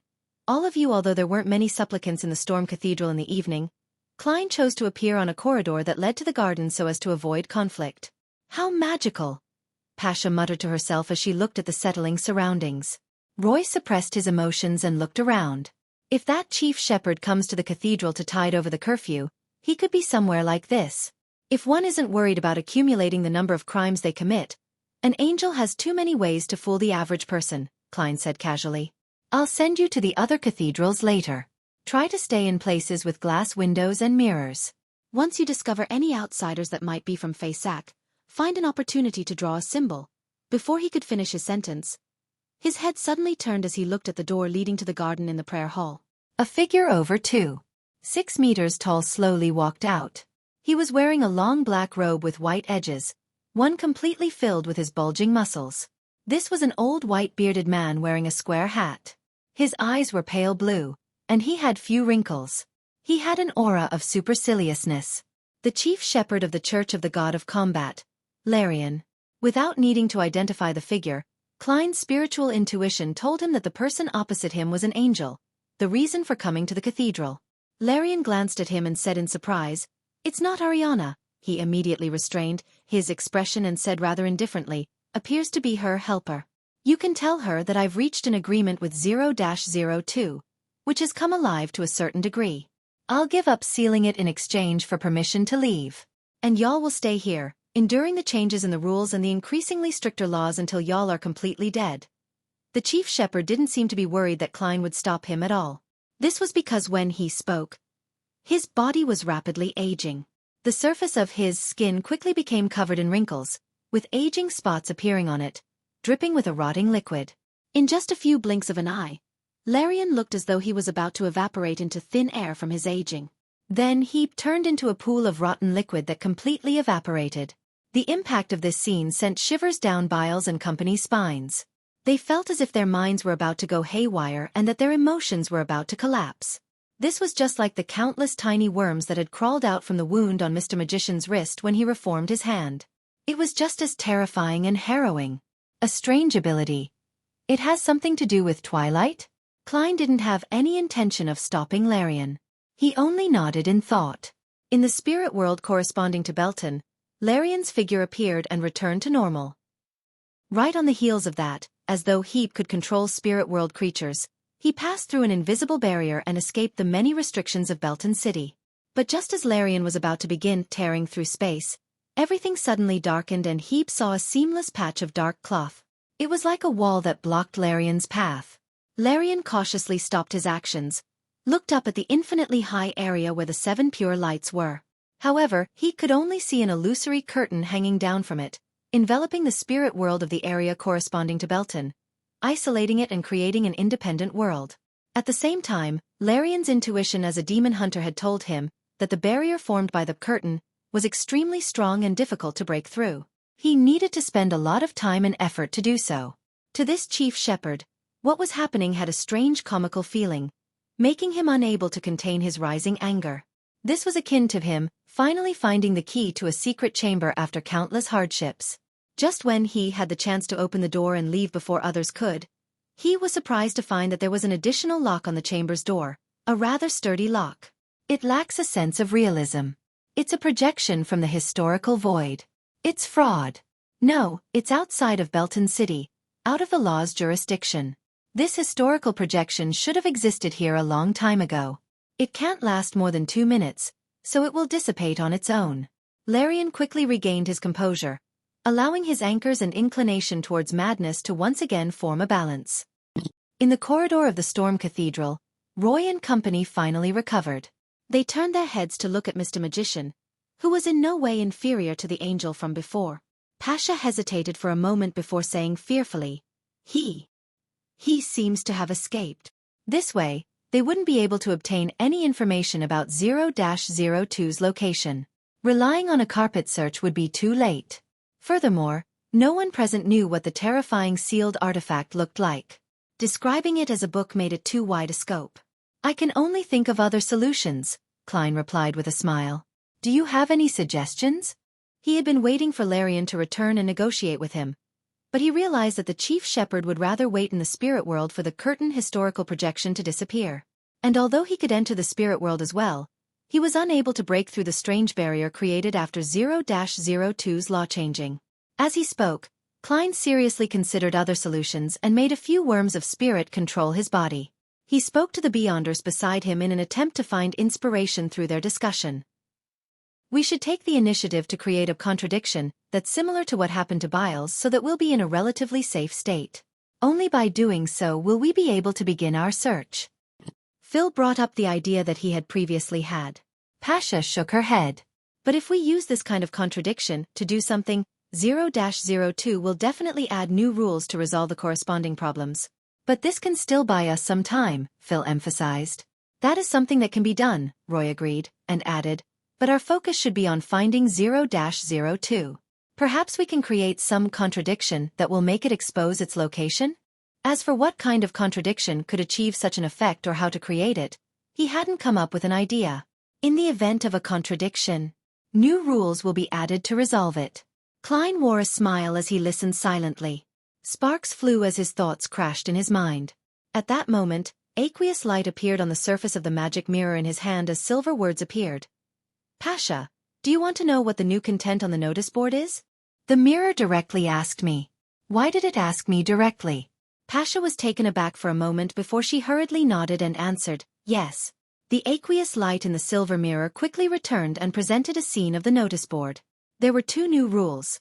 In compliance with the curfew order, the various cathedrals will shut down early. All hotels shall only accommodate guests who have registered their identities. Phil panicked. Where do we go now? He had no idea how he, Roy, and Pasha could escape the punishment. Roy and Pasha exchanged looks as various thoughts surged through their minds, but none of them were viable. At this moment, Klein, who had been maintaining his silence, smiled and cast his gaze at Biles. "Where's your house in Belton?" "A rental apartment on 18 Maple Street, but that apartment has already collapsed from the blast of an artillery shell," Biles answered, slightly perplexed. Klein smiled and said, "You can make a wish to return your house to its original state. I'll grant it." "Can that be done?" Although the magical magician had healed Phil's severed hand with unbelievable powers, Biles still felt that it would be much more difficult to restore a collapsed house to its original state. After all, Dr. Weber, the military doctor who Roy mentioned, was capable of doing that. "Of course." Klein smiled and reminded him. "Make haste." At that moment, the supplicants in the cathedral were leaving one after another. Biles didn't dare to delay any further as he immediately said, "I wish that my house will return to its original state." "All right." Klein raised his right hand and snapped his fingers. "Your wish has come true." While Roy and company were in a daze, Klein activated teleport once again and brought them to 18 Maple Street. He stopped outside a 2-bedroom room. Biles stared blankly at the familiar wooden door in front of him. Subconsciously, he reached out his right hand and pushed it open. The cupboard, gas stove, bunk bed, wooden table covered in oil, and the messy old newspapers strewn everywhere were reflected in his eyes as his eyes immediately moistened. Before the war broke out, he often saw his mother busying herself around the coal stove when he came back from the mines. His father and brother either made use of the time to do some repairs or helped to handle the spoiled parts of the fruit and vegetables. They did some of the work that could be taken home. His young niece learned the alphabet from old newspapers under the guidance of her mother while she put together matchstick boxes. Although such a life was tough and didn't have any ability to avoid risks, it was still a wonderful memory for Biles. It was many times better than the dark mine paths, heavy oars, and the whipping from the supervisors. But now, even this tiny bit of beauty was completely destroyed. "Aren't you going to invite us in?" Phil stood at the door, not daring to trespass on the private property. After snapping back to his senses, Biles hurriedly said, "Please come on in." After entering the unoccupied house, Klein pulled a chair that could break at any moment and sat down. He then fell silent. Roy Pasha and the others did not dare to disturb the gentleman as they waited quietly by his side. After 20 to 30 seconds, Klein suddenly looked around and said with a smile, "I have an idea that requires verification. Who wants to work with me on this?" "I'll do it," Roy replied without hesitation. Klein smiled and replied, afterward, "Don't truthfully answer the questions. I'm looking for the loopholes hidden in 0-02's rules." Roy nodded and said, "That wouldn't be an issue." Klein immediately took out the magic mirror and said to Roy, "Ask it a question." Roy thought for a moment and said, "Where can I find my next potion?" A scene appeared on the surface of the silver mirror. It was the chief shepherd of the Church of the God of Combat, Larian, who was pacing around the spirit world. Roy's expression instantly stiffened. Then he heard Mr. Magician say, "It's your turn to answer its question. Remember, don't give it the correct answer." Roy hurriedly reined in his thoughts and looked back at the mirror. He saw that the mirror had already transformed into Mr. Magician himself and a few more lines of blood-like text appeared. "Who did you give your first time to?" Roy instantly recalled the past as his face flushed red. Then, he answered according to Mr. Magician's instructions, "I'm not sure." "Eli." The blood-colored text on the silver mirror instantly condensed into the terrifying words. "Pa." A bolt of lightning appeared out of nowhere and struck Roy. Roy convulsed in pain as his body was charred black. His hair stood on end, but his life wasn't truly in danger. Biles, Pasha, and Phil were all startled, unsure what had just happened. At this moment, Klein looked around and smiled. "Look, the mirror didn't get punished for voluntarily causing harm. A real opportunity lies in here." Chapter 1286 New Applications of Old Methods. A real opportunity. Pasha, Biles, and Phil were delighted to hear this. It was as if they had finally seen the light after searching for a long time in the dark night. "What kind of opportunity?" Roy blurted out from his dazed state. Klein wasn't in a rush. He smiled and said, "Did you guys not notice? There is no clear indication on the notice of who the enforcer is." As a keyboard warrior in the past, Klein had always claimed to be a jack of all trades. Furthermore, he had interacted with many lawyers in his life and had an Earl of the Fallen Marionette before. He had the basic foundation needed when it came to the law and rules. That's right, the announcement only mentioned a new console, and it's not clear who the enforcer is. We encountered an invisible justiciar previously. Pasha and the others revealed a thoughtful expression. Upon seeing this, Klein reached out his hand and stroked the surface of the magic mirror as though he was combing an animal. Under normal circumstances, everyone has tacitly acknowledged that the police and the authorities responsible for dealing with supernatural cases enforce the law. This is confirmed through a series of legal documents or the corresponding public knowledge. But this time, the rules haven't reached such an airtight level. If we say that the rules are built on a blank slate composed of the original laws, directives, and rules, then we should have seen the police, the Nighthawks, or the mandated punishers when we committed crimes, but that's not the case. In other words, the corresponding enforcer is indeed vague. Pasha, who was the most knowledgeable among the four Beyonders, thought for a moment before saying, perhaps, the law enforcer is an abstract concept. Or perhaps, it is tacitly equivalent to the new consul. The latter isn't clear either. It doesn't make it clear who the new consul is. This way, it can be anyone. The former isn't obliged to make it known, Klein simply replied. Phil frowned and said, but we can't enforce the law like the citizens. The corresponding authority is determined by eliminating groups via labels, Klein explained with a smile. Foreigners are targets of ostracization and pursuit, so they obviously lack the required law enforcement rights. As for the citizens, they only have it when dealing with foreigners. This is confirmed through the notice.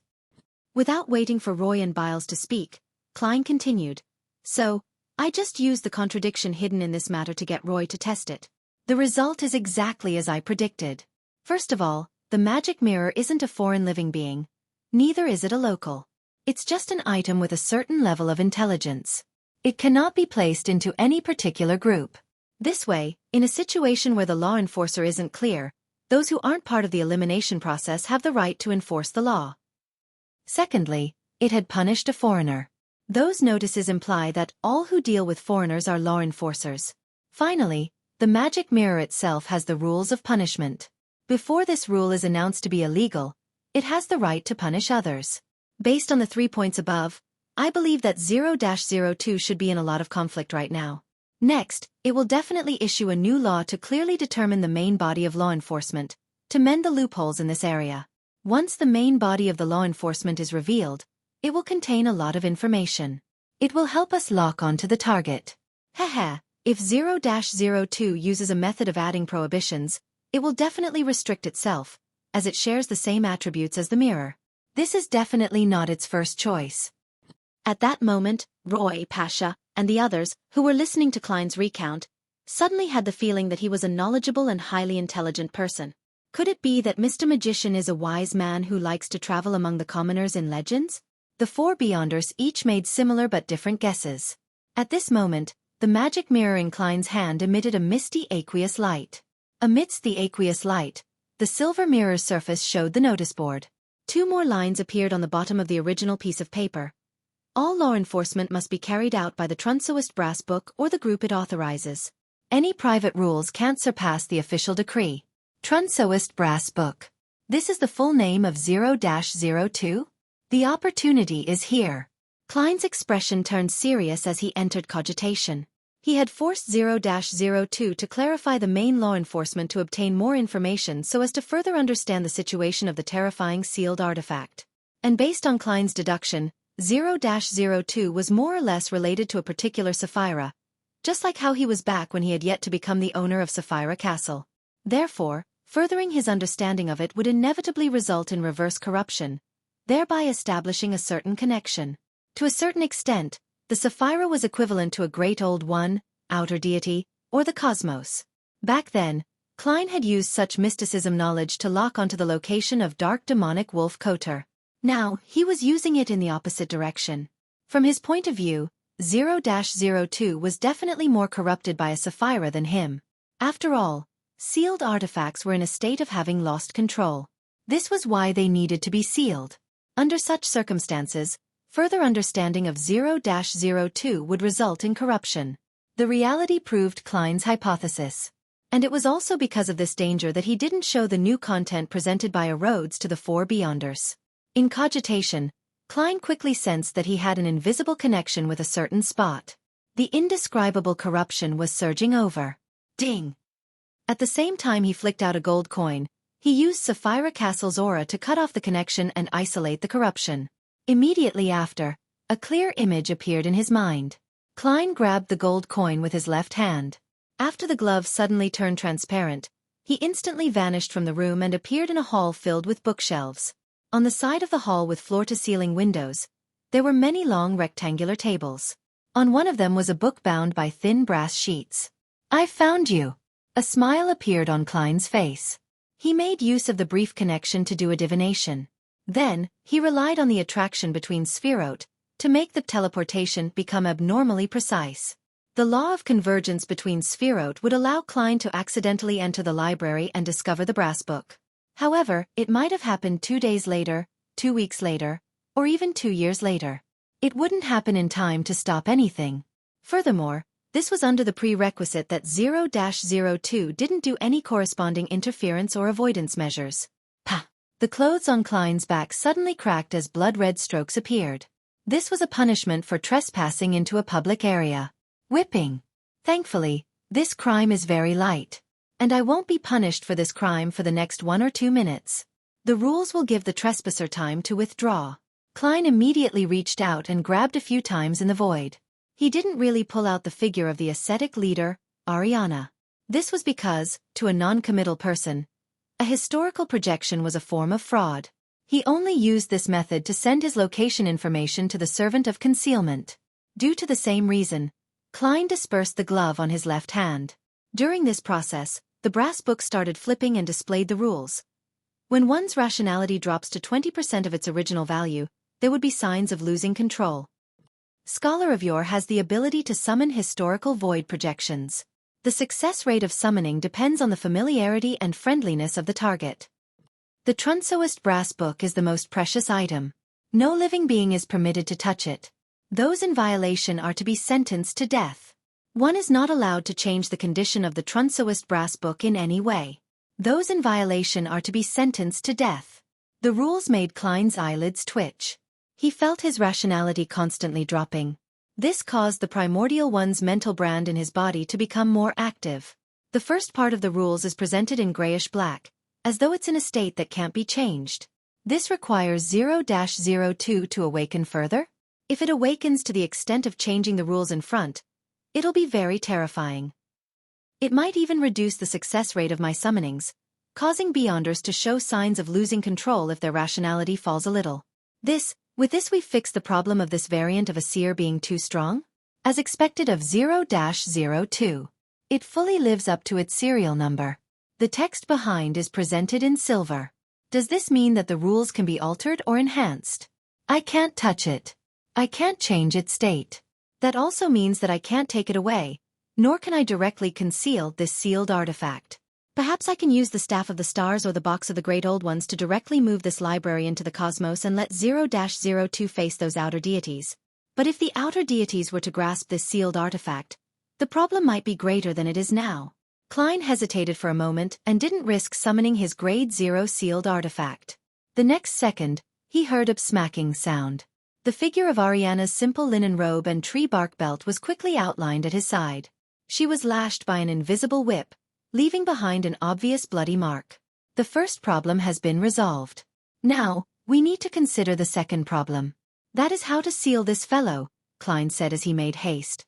It wouldn't be long before he would suffer a second punishment. Ariana shook her head. The corresponding information has been destroyed.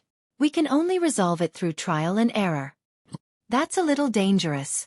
We don't know, but someone definitely knows. Klein's heart stirred as he made his spirit body leave his body and enter the spirit world. Through the invisible barrier created by 0-02. He said to the Church of the God of Combat's chief shepherd, Larian, who was waiting for the curtain to disappear, perhaps we can make a deal. You want the method to seal 0-02? Larian turned around and chuckled. Do you think I'll agree? Actually, I'm very puzzled. Why must you sacrifice yourself for the fallen god of combat? By joining the Church of Evernight, you can still be an angel, and you can also receive blessings. You can also live for a very long time. Klein didn't directly respond as he said. Larian's expression darkened as he said, a mythical creature without any pious faith wouldn't be able to understand me. As an evil god, isn't it normal for me to not be devout? Klein couldn't help but mutter inwardly. This was his humanity. Chapter 1287 Guidance. Seeing that Klein was momentarily at a loss for words, the chief shepherd of the Church of the God of Combat, Larian, revealed a solemn expression. Furthermore, the fall of a deity is only temporary. He will eventually return and awaken using my body. Klein frowned slightly when he heard that. He didn't know whether the angel was having mental problems and wasn't far from losing control because of his shaken anchors, or if he was too affected by the God of Combat. In a certain sense, he had become his backup. Ignoring the sequence 0 true deities, even kings of angels and a number of angels would often not completely die. You should know very well that the apocalypse will come in another 10 or so years. I believe that the speed of the God of Combat's resurrection won't be fast enough. Klein attempted to awaken him with the cruel reality. Larian snorted. You will never be able to imagine the power of God. He didn't give Klein the chance to continue his persuasion and revealed a smile. In short, I won't make a deal with you. Pray.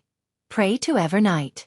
Pray to the deity you believe in to seal 0-02 and save you. But all I need to do is wait another 30 to 40 seconds before I can leave this place. Klein looked up at the curtain hanging from infinitely high above and didn't say anything else. He made his spirit body return to the library where the Trunsoist brass book was. Do you have any ideas? He asked without any delay. Ariana shook her head slightly and asked, What did Larian say? He told us to pray to the deities to seal 0-02. As Klein spoke, he was suddenly stunned. What Larian said didn't seem to be problematic, but he had inadvertently revealed a very important piece of information. He believed that deities could seal 0-02, no matter who they were. Then, what does a deity rely on to seal it?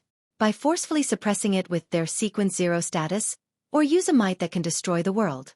Many questions appeared in Klein's mind. At this moment, Trunsoist brass book flipped to a blank page, producing silver words one after another. The language it used was the one on the first blasphemy slate. It seemed to be the source of all the languages that were still in use. In the blink of an eye, the silver words formed into new text. The Belton City Library is the place where the Trunsoist brass book is kept. It is a place that must be heavily protected. Living beings who intrude without the Trunsoist brass book's permission will be severely punished. It's an elevation of the punishment. I might be sentenced to death next. Klein's pupils dilated as he quickly deduced the most likely development. However, he didn't panic at all. Instead, he smiled and said with sincerity, My wish is to shrink the size of the Belton City Library, so that the spot where Ma'am Ariana and I are is the boundary line. As soon as he finished speaking, he snapped his fingers and granted his own wish. As the snapping sound reverberated, the lawn that corresponded to the Belton City Library disappeared. The building shrunk and the walls retreated. Soon, only a tenth of its original size was left. Klein and Ariana subconsciously arrived outside the floor-to-ceiling windows. Through the open window, they stared at the Trunsoist brass book that remained on the rectangular table. There was no change in the distance between them and the target. They were still very close, but they were no longer within the confines of being severely punished. However, due to their first violation of the curfew, they were once again whipped by an invisible law enforcer. After accumulating the wishes of restoring buildings one after another, Klein could create quite a miracle in this aspect. He didn't make another wish and continued thinking. He analyzed the hidden meaning behind the words of the chief shepherd of the Church of the God of Combat. No, it shouldn't have been forcefully suppressed using a deity's status and level. Otherwise, my spiritual intuition would have told me the answer long ago. That would have made me activate Sapphira Castle's aura and complete the seal. From a mysticism point of view, this is understandable. This is because 0-02 is clearly related to a particular Sapphira. It's difficult to suppress it by relying on the status and level of a sequence 0. By relying on the might of the deities themselves? This might be possible, but there's a high chance that it's not the real method. This is because Larian knows of a sealing method that can be completed without relying on the deities. What's special about a sequence 0 deity? And what methods can an angel use to achieve such a special sealing method? The most special thing that I can think of at the moment is that a sequence 0 deity contains a uniqueness. This is something I can't summon from the historical void. It really has the characteristic of being unique. But how can an angel indirectly simulate a uniqueness? Countless thoughts collided in Klein's mind, producing large amounts of sparks, but he still couldn't figure out the key to the problem. At this moment, the mercury-colored words on the Trunsoist brass book continued to seep out, forming new paragraphs that stipulated that Klein and Ariana were a group of people that needed punishment. Ariana observed silently for a while before suddenly saying, "I'll try to conceal the soil beneath the table to make 0-02 fall to the core. Raise your level of alertness to prevent any accidents. Conceal the soil. Fall to the core." Klein's heart stirred. He felt that this was a rather good solution. The Trunsoist brass book had only forbidden the touching and changing its condition at present. The environment wasn't equivalent to its condition. In addition, they were only forbidden from entering Belton City Library. It didn't mean that Klein and Ariana couldn't exert certain influences on it. And when 0-02, which hadn't been banned from leaving, passed through the concealed soil and fell to the core, it would lose its influence on Belton City due to the distance, causing the laws it had set up to fail. That was the case unless it was awakened further or came to life, allowing a larger region to fall under its jurisdiction. This way, Klein and Ariana no longer needed to be restricted by the rules. They could seek help from the Evernight goddess. However, when Ariana finally thought of a solution and was preparing to carry out the plan, a new law was completely formed. The Belton City Library, the place where the Trunsoist brass book is stored. It is a place that must be strictly protected. No living thing or object is to deal any form of damage to it in any way. Indeed, 0-02 has also noticed this loophole. As Klein frowned slightly, he suddenly had an idea of what he had been thinking about. The uniqueness of a sequence 0 deity was indeed unique, but their sealing of 0-02 wasn't directly done by using the authority and power that came from it. It was very likely that they could rely on this trait of a uniqueness to lure 0-02 into setting up a series of contradictory rules, causing the sealed artifact to fall into a paradoxical cycle. In this aspect, angels, saints, and even ordinary people could accomplish that by themselves. The key was to think of paradox and guide it into establishing it. As for how to seal 0-02 after it entered a paradoxical cycle and was preparing to fix the loophole, Klein didn't have any clues at the moment, so he needed to make further observations. How should I create a paradox? All the rules and regulations set up by 0-02 quickly flashed through Klein's mind. In just a few seconds, he acutely grasped a point where he could create a paradoxical cycle. He quickly turned his head and said to Ariana, "Ma'am, let's not destroy the city library. We will directly conceal the other parts of the Belton, indirectly causing it to lose the necessary support. This place will then collapse on its own, thus falling into the core." Ariana didn't immediately do as he said. Instead, she turned her head and gave Klein a deep look.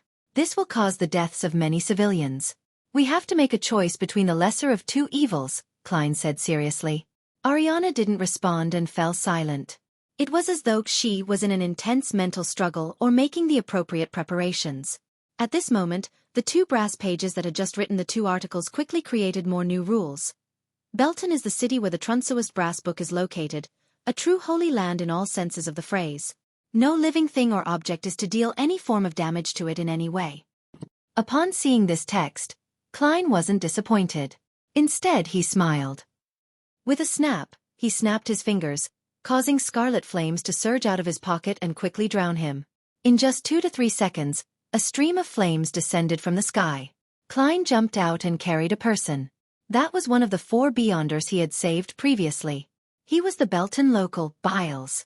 "Go in and quickly flip through the brass book," Klein said calmly as he pointed at the 0-02 on the rectangular table. Biles didn't know exactly what had happened, but he believed that this magical magician, who had fulfilled 2 of his wishes, had found a way out of the situation plaguing Belton. Thus, after taking a deep breath, he entered the city library through the miniaturized, open floor-to-ceiling windows. During this process, he didn't receive any severe punishments. In fact, he wasn't even whipped. Upon seeing this scene, Klein's smile widened. 0-02 had produced a paradox. Due to a Rhodes's existence, the Trunsoist brass book could only do a most comprehensive prohibition, preventing any living being or object from dealing any form of damage to it in any way. As a city, Belton's definition didn't just include its terrain and buildings. It definitely included the residents here. This way, if 0-02 punished a Belton citizen like Biles, any damage to him would go against the law it had just issued. If it didn't punish him, it would go against the laws that prohibited him from entering the city library. Hence, the Trunsoist brass book had entered a vicious cycle. Of course, Klein believed that such a paradox would quickly be corrected by appending additional clauses. He only hoped that Biles would be able to flip through the brass book and find clues to sealing it. Pay attention to the currently open page. Once an article is about to take shape, immediately come out, Klein instructed as he stared at Biles and 0-02.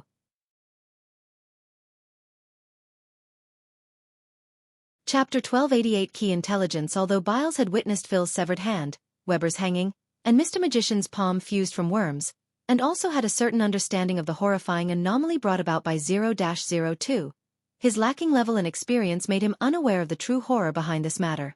He mostly explained it away as a horror tale coming to life.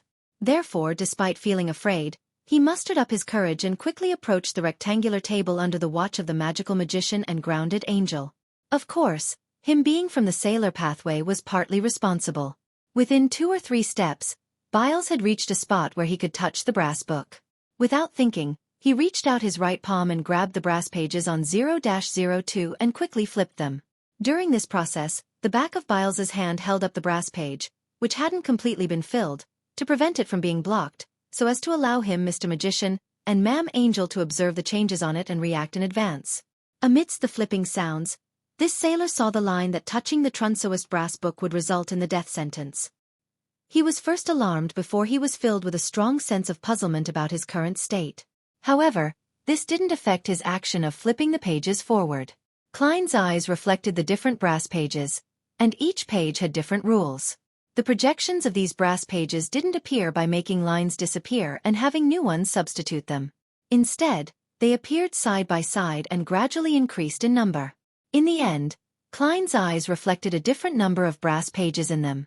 They were neatly arranged, one line after another. It was as though he had split the 0-02 into a single page and placed it on a glass platform to bask in the sun. This was a dream divination technique at the angel level, allowing Klein to reproduce the scenes he had just seen before his very eyes. With the passage of time, the brass pages in his dark brown eyes began to spin and pinpoint one of them. The Trunsoist brass book originates from a justiciar uniqueness that had been corrupted by the Nation of Disorder. It's exactly as I expected. Since the Trunsoist brass book can produce all the low-level rules, the corresponding content must contain a description of itself. This is determined by its essence. Unless it completely awakens or comes alive, and has the sufficient intelligence to know how to selectively hide it. Just as a thought of joy flashed through Klein's mind, he saw a new word in mercury color appear on the unfilled brass page. This meant that 0-02 had finally diverted a portion of its power from its vicious cycle. It was preparing to add text as a supplementary explanation to fix the flaws. Leave. Without any hesitation, Klein shouted. Biles strictly obeyed the orders of a high-leveled figure, immediately withdrawing his right hand, turning around, and sprinting out the window. Make a move to attack me. Seeing that the sailor with dual attributes had left the city library, Klein suddenly added. Biles's heart was filled with puzzlement, but he still raised his right arm and pulled back his shoulder. He put on a stance that looked like he was about to throw a punch at Klein. At this moment, a new article finally took shape. With regards to the rules above, the Trunsoist brass book and the group of people it permits have immunity while enforcing the law. However, even if this article was successfully published, Biles wouldn't suffer any punishment. Clearly, the Trunsoist brass book wouldn't pursue problems that led to a vicious cycle or unclear definitions. It was just like how it didn't pile crimes on a roads after it mended the loopholes in the rules.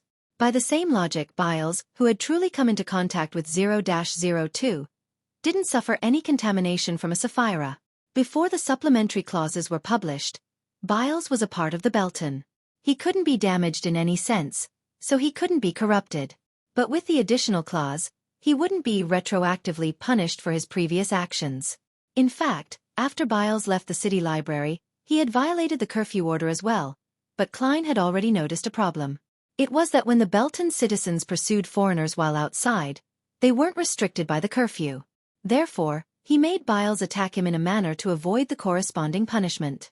Right on the heels of that, he seized the opportunity while 0-02 was fixing the loophole to quickly recall the detailed information regarding the Trunsoist brass book.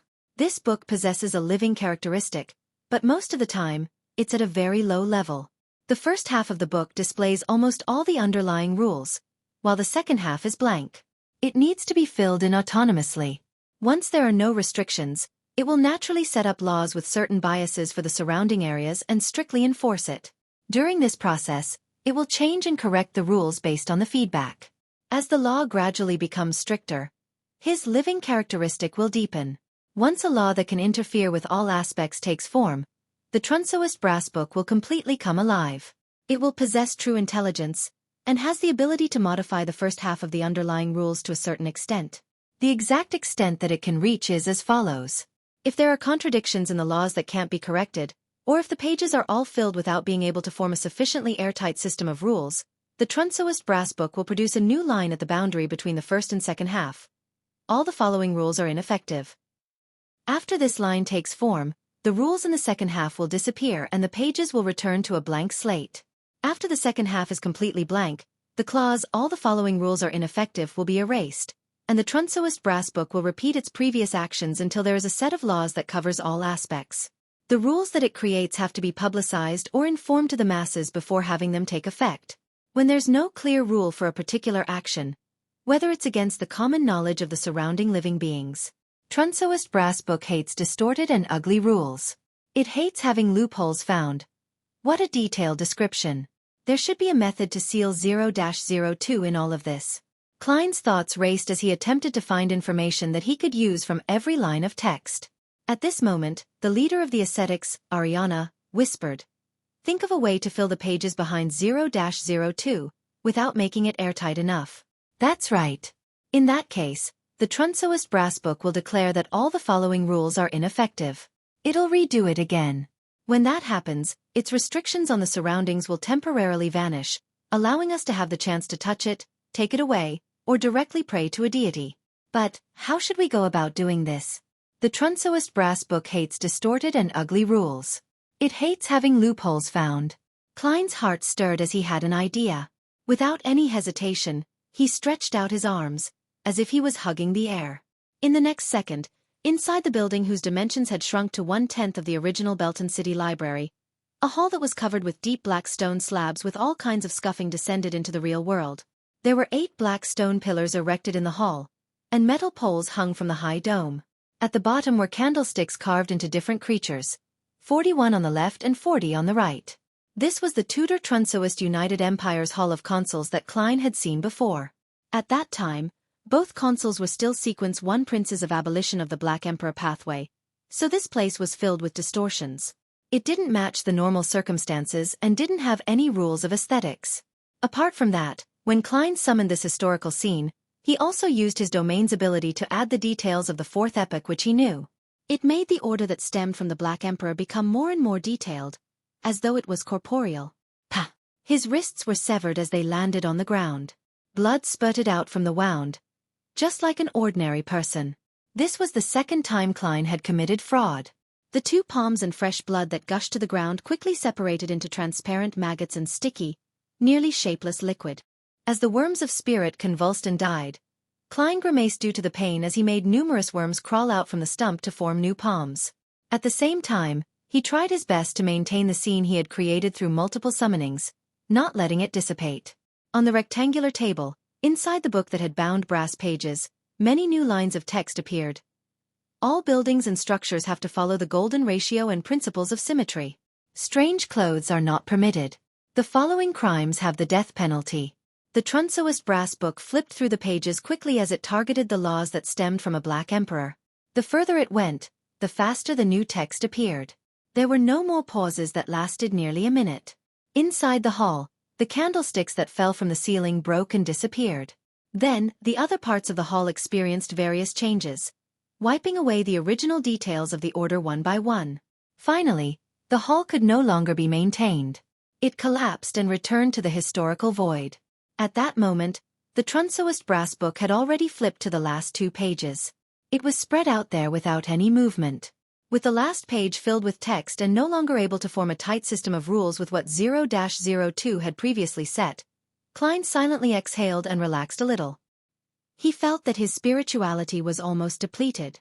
Let's wait for an hour at Biles's house. He turned his head and said to Ariana, if they stayed where they were, they would suffer increasingly severe punishments from breaking the curfew until they were sentenced to death. As for monitoring the Trunsoist brass book, this mission that couldn't allow for mistakes was naturally handed over to a Rhodes. Although this magic mirror couldn't directly look at 0-02, it could pay attention to the notice board and determine the disappearance progress of the laws on it.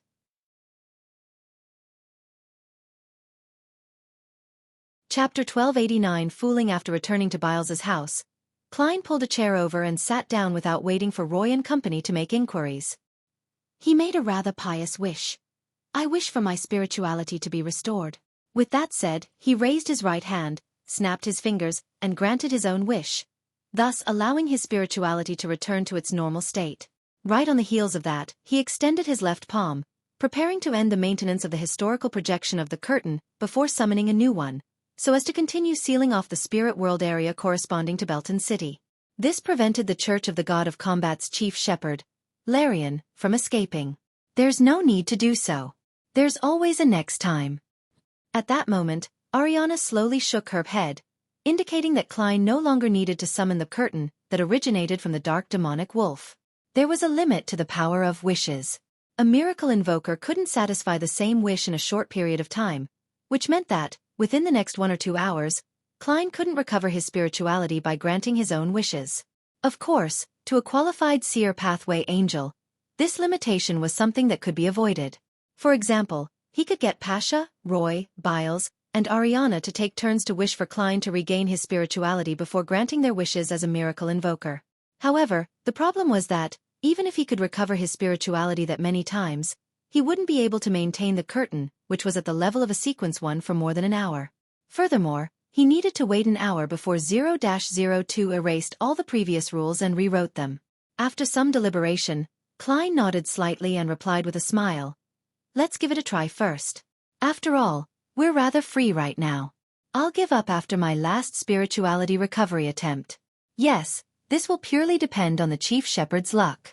Perhaps he might lose control because of anxiety, frustration, and nervousness? As he spoke, Klein dispelled the maintenance of the original curtain, and his left hand moved forward immediately after that. He pulled out a new curtain, allowing it to appear inside the spirit world that corresponded to Belton City. In an area where saturated colors overlapped one another, Larian, who was wearing a black robe with white edges and a square hat, felt the restriction disappear. Just as he was about to make his way out, he saw a new curtain descend, sealing him off again. The smile on his face instantly froze. Phew. A few seconds later, Larian slowly exhaled and composed himself, mentally as he continued to wait. In the next hour, the chief shepherd of the Church of the God of Combat repeatedly experienced the despair and pain of having his hopes extinguished. He attempted to find the pattern and attempt to figure out the time interval so as to grasp the fleeting opportunity. He'd wanted to rush out of the barrier the moment the old curtain disappeared and before the new curtain was produced. However, he eventually discovered that the intervals didn't follow any pattern.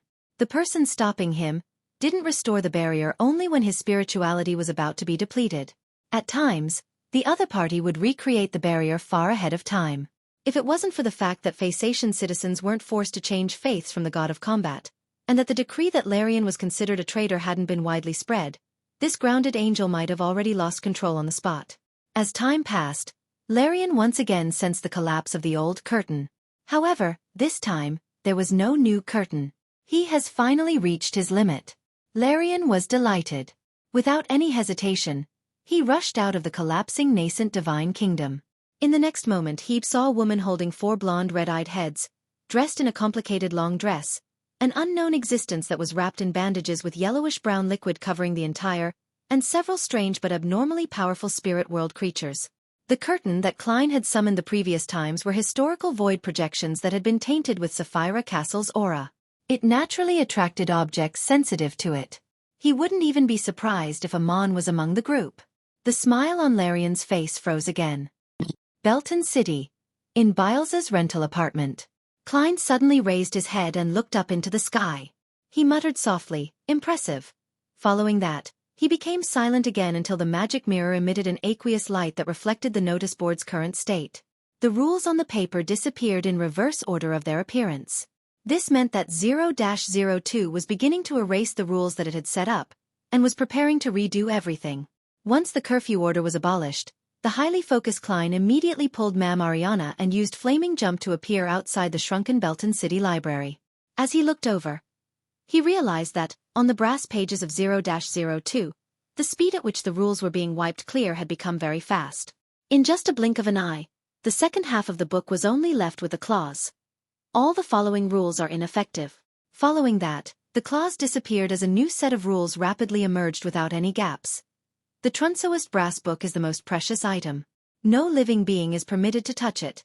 Before this clause was completed, Ariana's figure had already appeared beside the rectangular table. Her finger touched the brass page. With a crack, the leader of the Church of Evernights ascetic had, her neck suddenly constricted as though an invisible rope had hoisted her up. As an angel, she had actually suffered bone fractures and had difficulties breathing. Death by hanging. However, with Ariana's finger sliding over with some difficulty, the first clause that appeared was erased before it was fully displayed. It entered a concealed state. As for all the rules set by 0-02, it had to be publicized or announced before it could truly be effective. With a whoosh, Ariana picked up the Trunsoist brass book and threw it to Klein, who was outside the window. In the previous hour, Klein had already anticipated all the possible developments and had a discussion with Ariana. He was in no way nervous or flustered. While 0-02 was still in midair, he dragged another himself wearing a human-skinned glove out of the void. Then, he grabbed the Trunsoist brass book and used his historical projection to teleport away. After his figure disappeared from his spot, Ariana landed on the ground with a loud thud, a deep mark left on her neck. In just a few seconds, Klein, who was holding 0-02, appeared at the top of the main peak of the Hornacis mountain range. He used his spirit vision at the level of an angel and saw the collapsed, dilapidated, and fogged palace. Without any hesitation, Klein allowed his historical projection to take the Trunsoist brass book and blink to the main door of the palace before pushing the door open. What appeared before him was a hall with many corpses hanging from above. Every corpse was different. There were men and women, either dressed beautifully, simply, exquisitely, or casually. Behind each of these hangers was a transparent and slippery tentacle with complicated patterns. They came from the depths of the hall, from that ancient stone chair. On the huge stone chair, transparent and distorted maggots were formed into a ball. They grew wantonly and extended out strange tentacles. This was the half-fool of the Antigonus family, who had lost control and gone mad. Sensing the door open, and sensing Klein's historical projection approach, the cluster of maggots left the stone chair and fiercely flailed their slippery tentacles, causing them to surge towards the door as if they were being affected by an invisible suction force. Similarly, at the bottom of the stone chair, the tarot card with Roselle's image, which was written with a stellar radiance, flew towards the door. Just seeing this scene pushed Klein's historical projection towards experiencing a breakdown. Thankfully, he didn't possess any sentience and was remotely controlled by Klein. He didn't suffer the chaotic thoughts and the negative side effects of the mental mutation, nor did he stand motionless and helpless. Before the historical projection dissipated, it threw the Trunsoist brass book at the terrifying cluster of maggots. The transparent and slippery tentacles sensed danger and instinctively reacted by wrapping around sealed artifact 0-02. Under such interference and the invisible strong winds, the Fool card had reached the door one step ahead of the strange tentacles. Klein's historical projection had mostly collapsed. Seeing this, he mechanically extended his right hand, grabbed the card of blasphemy, and threw it behind him. In the next instant, the slippery tentacles that were reassembled had reached out to the door, but they were blocked by the fog, unable to exit. All it could do was wildly pound at the barrier. The open door slowly closed, blocking out this scene. Klein, who was hiding somewhere on the mountain peak, frowned slightly. He felt a sense of joy and relief, as well as a strong sense of doubt. In other words, I used 0-02 to exchange for the Fool's card? The goddess doesn't need me to seek clues regarding the river of eternal darkness for the time being? Klein silently muttered to himself. He walked out of the hidden area and arrived not far from the ancient palace. He bent down and picked up the card of blasphemy. On the surface of the card was Roselle Gustav, who was wearing colorful clothes and holding a stick and luggage. His eyes were filled with a longing for the future, and behind him was a puppy. On the upper left corner of the card, the resplendent stellar radiance outlined a few words. Sequence 0, the Fool. Inside the ancient palace, the Trunsoist brass book fell to the ground and opened up to the first page of the second half of the book. New rules began to form. The Trunsoist brass book is the most precious item. No living being is permitted to touch it. Those in violation are to be sentenced to death. One is not allowed to change the condition of the Trunsoist brass book in any way.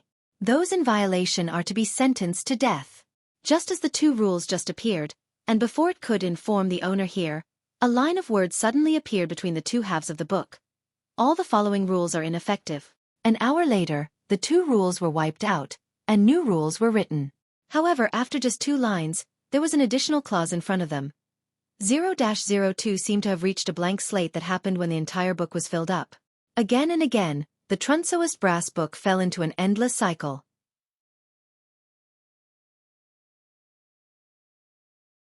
Chapter 1290 Fulfilling Wishes. Putting away the Fool card, Klein took out Creeping Hunger from the void, equipped it to his left hand, and activated Teleport. After returning to the miniaturized city library, he immediately said to the servant of concealment, Ariana, "It has been thrown into the abandoned palace on the main peak of the Hornaces mountain range." That was an entrance to the foggy town. As for how to deal with 0-02 later on, it was the Church of Evernight's problem. All right. Ariana nodded and didn't say anything else. She entered a concealed state and vanished, as though Sheep had been erased. Sheep didn't thank him, nor mention any payment. It was just like how she had never made any requests when she helped Klein in the past. Does Ma'am Ariana know that I've obtained the Fool card? Klein looked around thoughtfully and slowly sighed in the darkness. Although the supernatural incident had been resolved in less than 2 hours, there were still quite a number of people who had lost their lives under the strict rules. The Belton citizens had more or less committed certain mistakes, but the punishments they suffered were far more disproportionate to the crimes they had committed. The most innocent party in the matter were the tourists who came or passed by Belton. They had to face a nightmare simply because they were foreigners.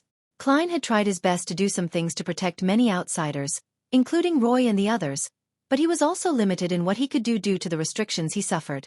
There weren't many loopholes that could be made use of, making it impossible to make it seem like none of that had ever happened. What I need to do next is to mainly provide treatment to the survivors. Klein retracted his gaze and planned on teleporting to Biles's house to deal with the remaining problems. At that moment, Rionette Tynker, who was holding 4 blonde red-eyed heads and was wearing a dark and complicated long dress, walked out of the void. One of the heads bit onto a black goat's horn. He escaped the spirit world, the remaining 3 heads of Miss Messenger said. As expected of a former chief shepherd, Klein, who had long sensed it, sighed without any surprise. Then he pointed at the black goat's horn. Did Larian leave that behind? After Klein received the item, Rionette Tynker's head that hadn't spoken earlier said, yes. After encountering the curse of deformity, he had still managed to barge out of the encirclement and escape from the spirit world. He is indeed powerful. Is this a Sequence 2 angel who's best at fighting head-on? Klein flicked his wrist, causing the black goat horn in his palm to shatter into countless tiny specks of light as it dissipated, dispersing the remnant psyche. The limbs left behind by a Beyonder after them undergoing a transformation contain a portion of their Beyonder characteristics that couldn't return to the main body. When the points of light were reassembled from Sequence 9 to Sequence 7, as well as a Sequence 4 Beyonder characteristic, Klein chose the Sequence 8 Pugilist from it and returned the rest to Miss Messenger with a smile. These are your spoils. I'll only collect the intelligence fee. Rionette Tynker didn't stand on ceremony. She raised one of the blonde red-eyed heads and had it open its mouth, absorbing the Sequence 9, Sequence 7, and Sequence 4 Warrior Beyonder characteristics.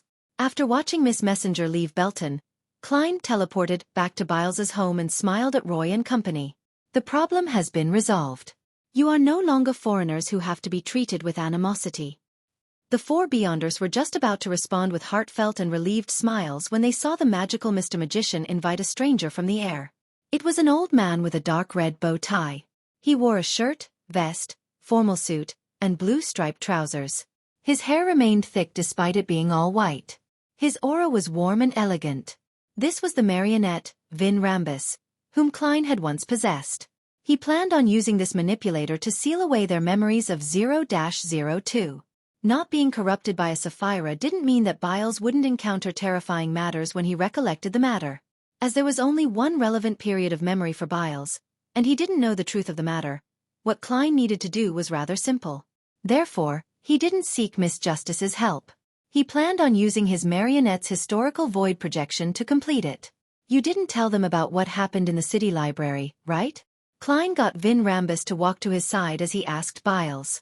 Biles hurriedly shook his head and said, I remember your advice. Very good. Next, I'll give you some psychological treatment. I'll help you forget all those matters. Otherwise, you'll be targeted by 0-02 and never be able to obtain peace until you die. Believe me, sealed artifacts at this level can definitely do something like that.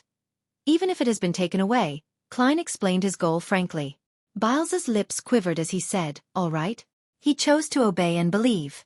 After inviting Roy, Pasha, and Phil out of this rental apartment, Klein controlled Vin Rambus to do a series of mental control processes and successfully made Biles forget the brass book he had seen, as well as the contents on it. After doing this, Klein carefully took out the magic mirror and looked at it. Rhodes, are there any other hidden dangers? On the surface of the ancient silver mirror, the aqueous light flickered and reflected a line of silver words. Great Master, there aren't any latent risks in Belton. As for other places in Lone and Fay Sac, as it involves 0-02 itself, I'm unable to see it clearly. Perhaps you can confirm it yourself? All right.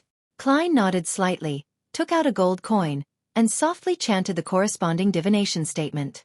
With a ping, the gold coin flicked up and tumbled in the air. During this process, scenes naturally surfaced in Klein's mind. They were chimneys, streets, and cities. They were extremely vague and lacked specific directions. With a slight frown, he collected his thoughts and reached out to catch the gold coin. Then, he got Pasha and the others to return to Biles's home. He smiled and said to Roy, Didn't you wish to obtain the next potion? You can make a wish now. Roy's eyes revealed surprise and he asked nervously, I can still make another wish? This is a gift, Klein replied with a smile. Roy's heart stirred. Without asking any more questions, he seized this opportunity to fulfill his wish of obtaining the next potion. Klein then threw the Warrior Pathways Sequence 8 Pugilist Beyonder characteristic to him.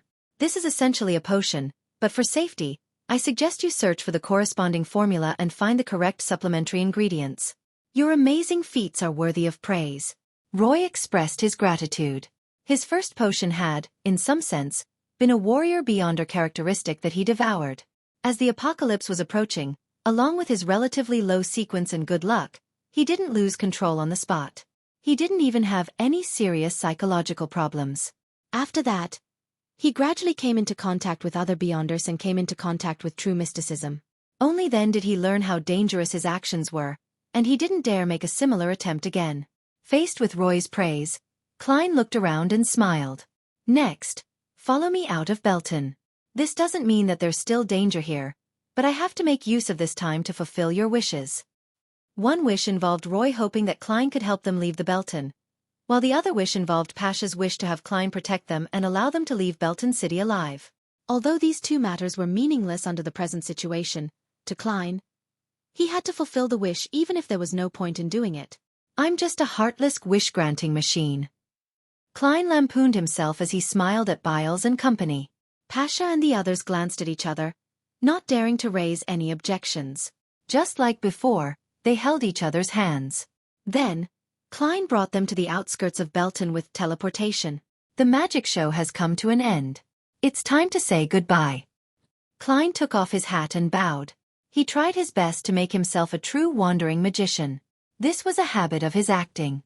Upon seeing this, Pasha blurted out, Can we know your name?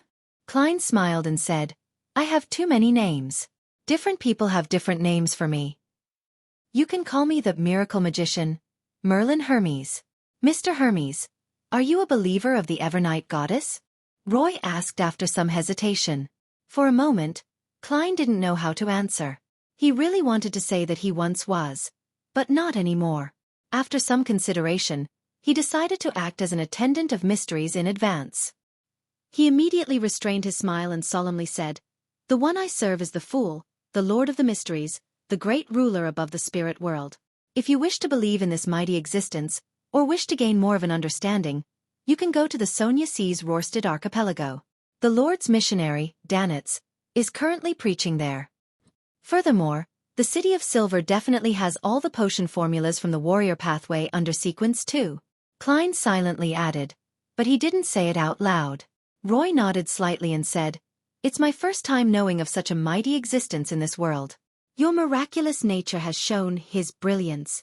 He didn't directly respond to Mr. Merlin Hermes because he was still hesitant. Pasha, Biles, and Phil were the same. Without another word, Klein turned around and left the Four Beyonders, before making a detour to Belton. He didn't forget his purpose in alighting at this tiny city.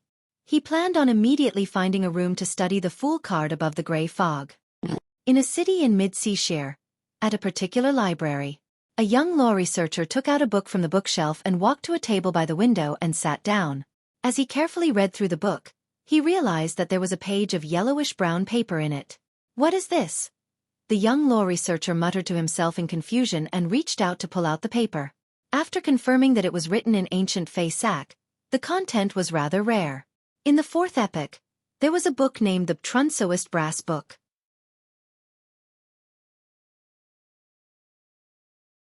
Chapter 1291 2 Rituals Above the Grey Fog.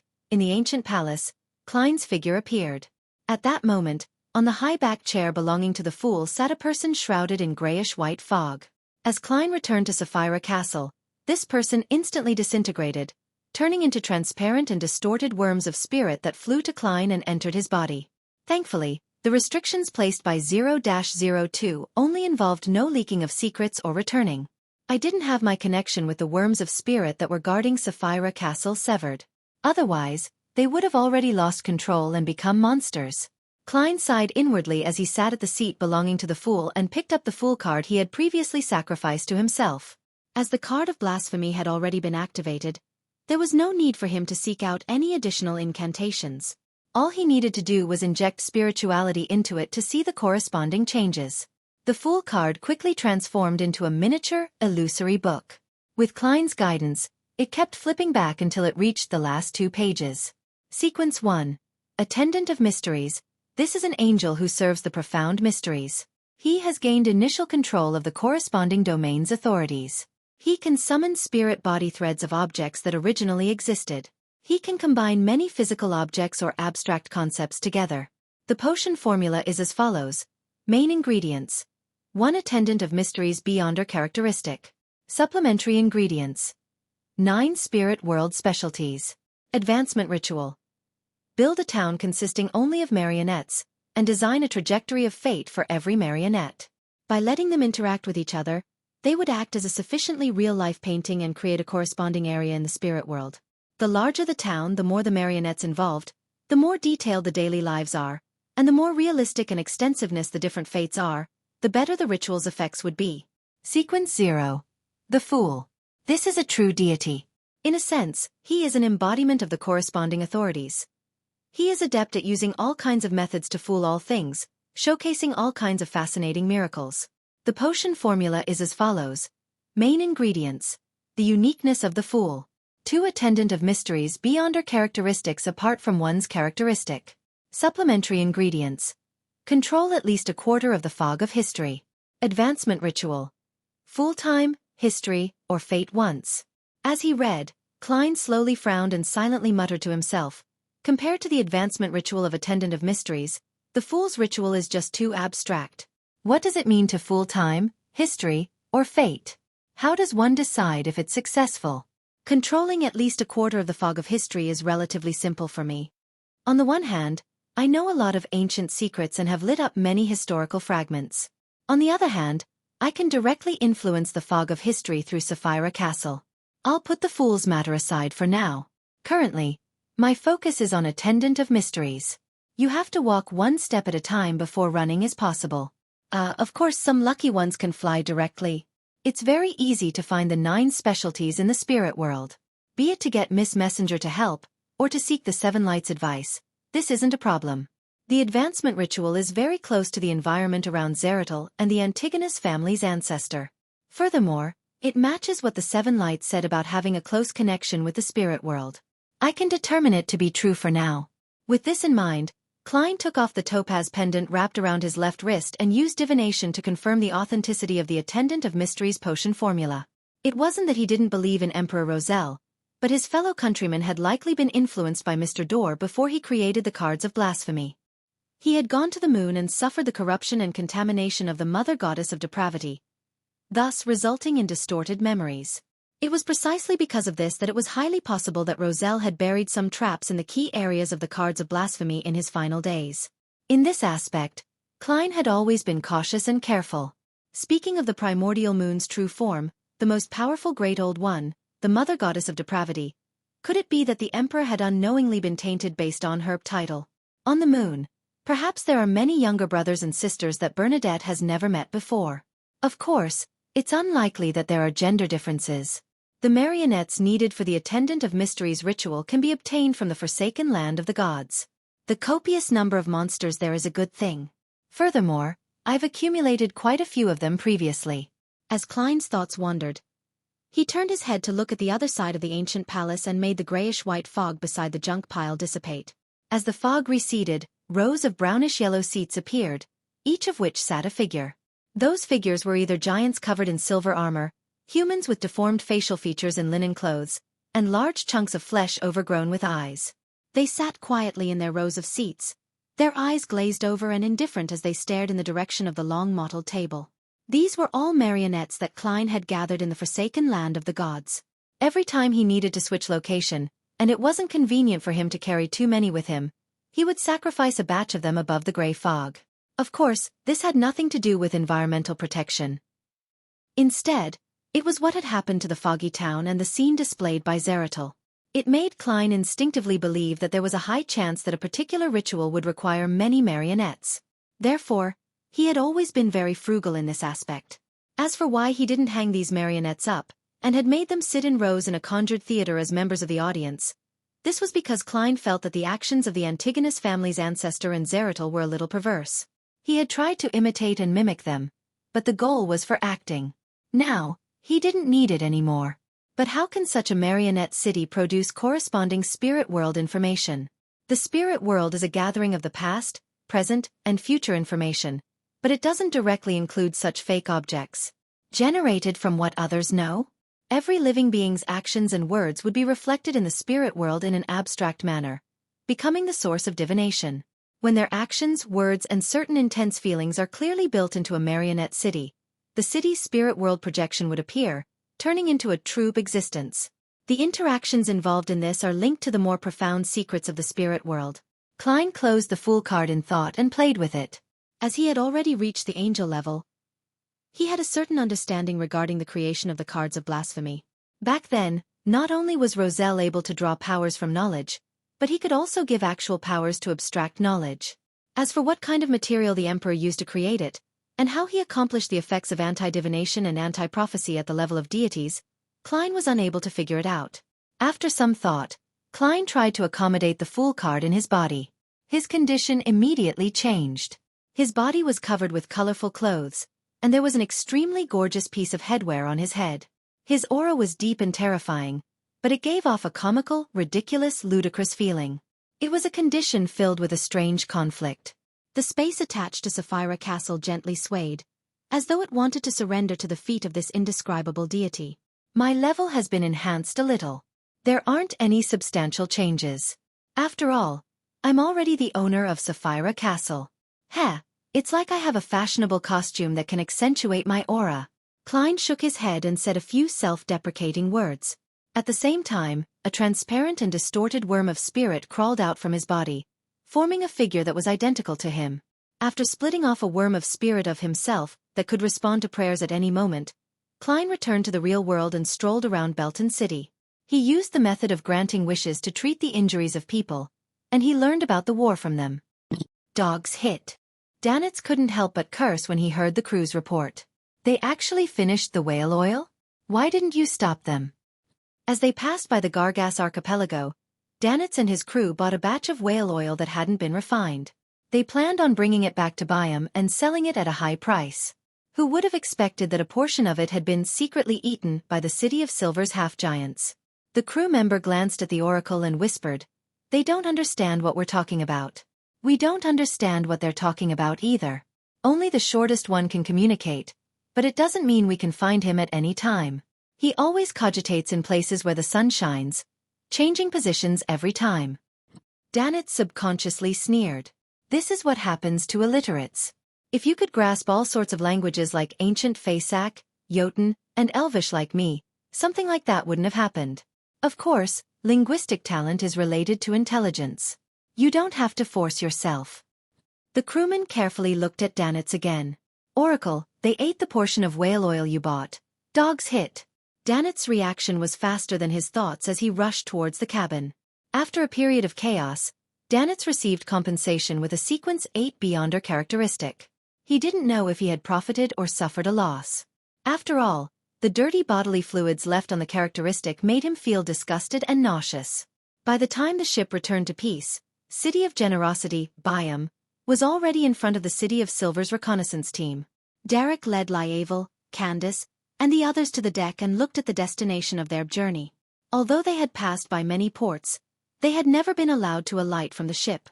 They could only watch from afar. Now, it was finally time for them to step onto the land outside. Even so, the large number of people, houses, and hardships that they had seen from afar were still unable to conceal their bubbling enthusiasm. They continued to yearn for life in the world of light. Of course, having been used to the darkness and lightning, they took quite some time before they could get used to the sun outside. If not for the fact that they were Beyonders, they would have suffered permanent damage to their eyes. As he looked at the docks and the numerous people, the airships that were traveling high in the sky, and the other ships around him while hearing noises that he could barely understand, Derek suddenly felt a sense of nervousness. This would be the area where the City of Silver would take up residence in the future. As he swept his gaze, he suddenly saw a man standing on the coastal lighthouse. He was wearing a long robe embroidered with the symbol of storm. His hair was dark blue, nearly black, like a clump of seaweed. His face was rough and carved. As their gazes met, Derek instantly calmed down and no longer felt uneasy.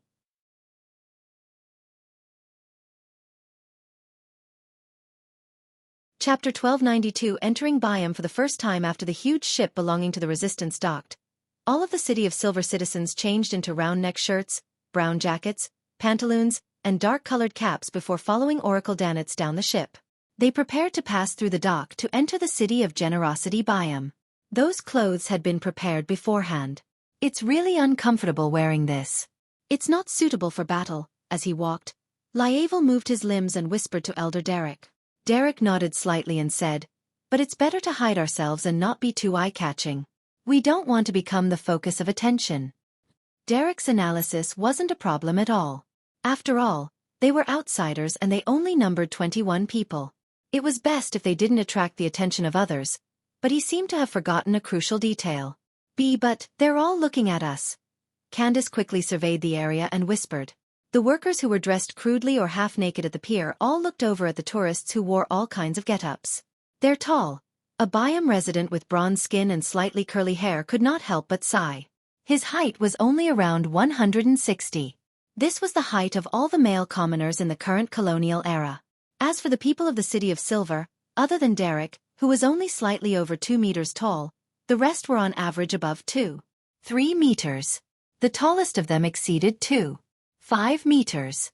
To have such half-giants walk through the docks amidst the crowd was equally eye-catching no matter what they wore. Faceations? A Loanese in a top hat and formal suit turned his head to gossip with his companion. Has the slave trade begun again? He believed that the City of Silver entourage were Faceation slaves that the Rorsted government had bought from the Lone Kingdom. After all, in this world, the only ones he could think of who had such heights and such numbers were the barbarians who claimed to be descendants of giants. His partner shook his head and frowned. It doesn't seem like the case. Most Faceations have light blue eyes. Furthermore, even if they are Faceation, few of them exceed 2 meters in height. Unless these are nobles or high-ranking prisoners of war. Although Faceac didn't have a clear rule, in all kinds of industries, especially in the military, there was a phenomenon that one's height determined one's status. Of course, this wasn't the only condition. It was also a combination of family background, nobility, and ranks. Due to such traditions, the descendants of Faceation royalty and the military brass were generally taller than 2 meters. This was actually a superficial phenomenon that, at its essence, was an influence of their Beyonder characteristics.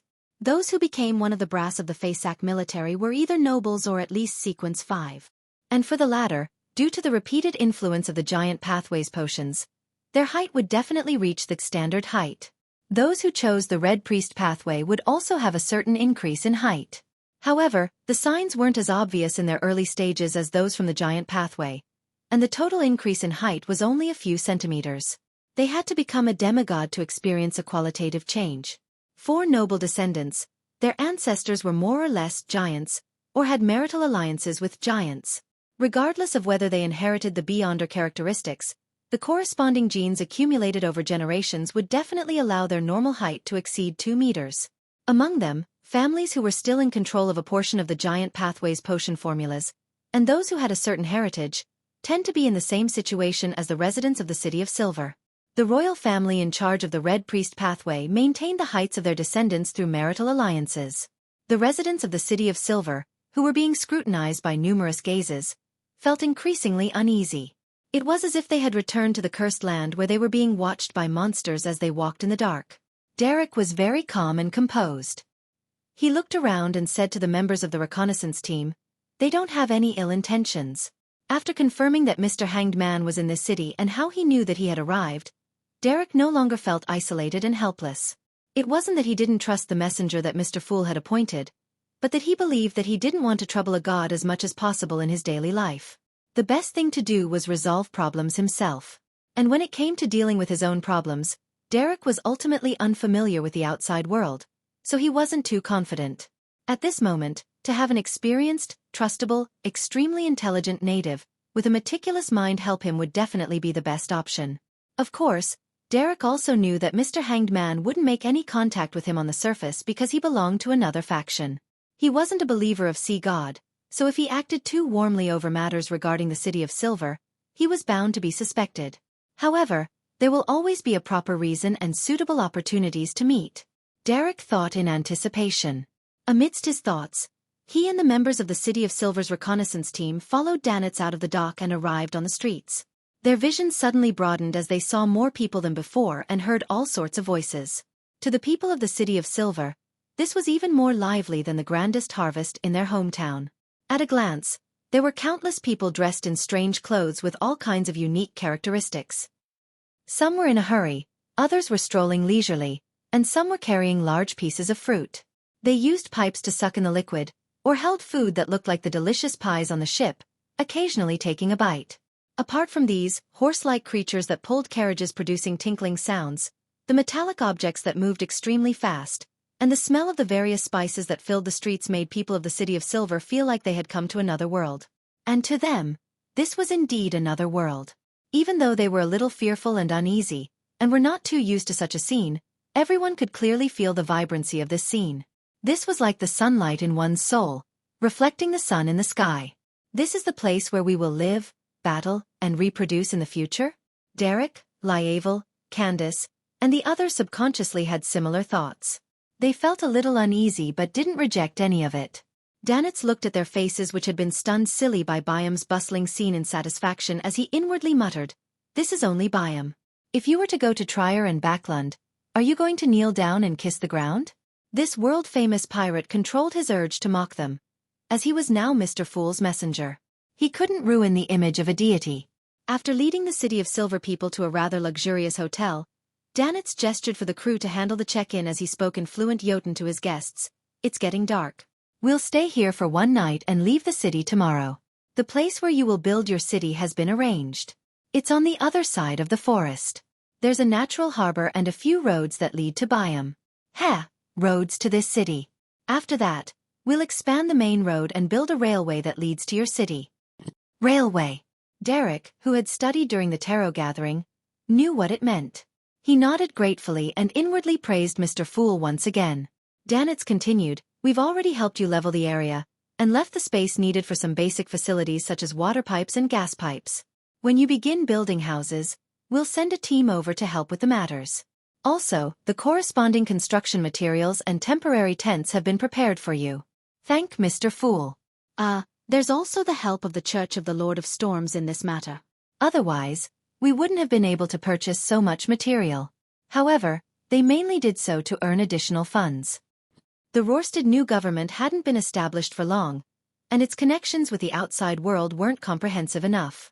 What they didn't expect was that the Church of the Lord of Storms had taken the initiative to provide help on the City of Silver's matter. Water pipes. Gas pipes. Derek gradually couldn't understand what was being said, but he still put on a pensive expression. There were a few times when Danitz nearly said the word "dog's hit" in passing. Without speaking another word, he introduced the hotel. This is a hotel that Phasacians like to live in at Biome the most. The ceiling might be a little too low for you, but it won't be low enough to hit your heads. With that said, Danitz smiled. At the end of this street is Red Theatre. He revealed a smile that all men understood. However, the people of the City of Silver didn't understand. Seriously, the Emperor said that the most ancient human occupation is the selling of their bodies. They actually don't know what I'm talking about. The corners of Danitz's mouth twitched as he gave up on the topic. After his second and third mates were done with the check-in, he led the entourage up to the second floor and assigned them their rooms. After doing this, he took out a stack of cards that he had long written, and he distributed them to the members of the City of Silver, who were scouting the area. Every card has a few words in the local language and the corresponding word in Jotun. If you need any services or food, you can ring the bell here. When the attendant comes over, show him the card. Of course, they might not be able to understand it, but they will definitely seek help from people who understand it. This was a simple and easy method to understand. The people of the City of Silver easily grasped how to use the cards, secretly excited that they could finally communicate with the people here. Following that, Danitz demonstrated how to switch on the water and how to use the toilet, and how to light up the gas wall lamps.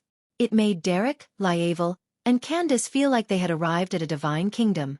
All it took to have water flow was to press a switch. A button was enough to wash away their excrement without leaving any stains. There was a lantern that kept emitting light once it was ignited. These were all things that they didn't dare to imagine in the past. And these things would become part of their new lives. By the time the City of Silver's members had gotten used to the hotel, the sky had completely darkened. Night had begun to rule the city. Although Derek and company had long confirmed that there was no danger of monsters attacking in the dark in the outside world, they were still instinctively afraid. Therefore, they would either emit light themselves or light up the gas wall lamps.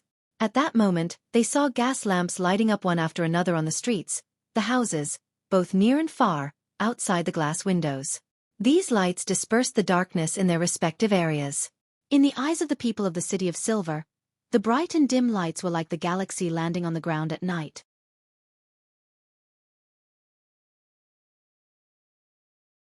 Chapter 1293 Devil's Oil Painting in a warehouse that was being rebuilt in Pritz Harbor. Furs met her teacher, Dorian Gray Abraham, once again a few days later. "Are you ready?" Dorian asked in a low voice. Back when they met, he had already informed Furs of the ritual requirement of the Apprentice Pathway Sequence for Secret Sorcerer, so that she could make advanced preparations. "More or less. I should be able to satisfy the requirements," Furs replied without much confidence. The advancement ritual of a secret sorcerer was relatively simple. But in this case, simple was the antonym for complex, and not difficult. To Furs, she wished that it was something else. The ritual required the candidate to seal a demigod-level creature with clear animosity. The less external help one received, the better the ritual's effects. As for the target's level, as long as it wasn't lower than a demigod, it was fine. It had virtually no effect on the ritual.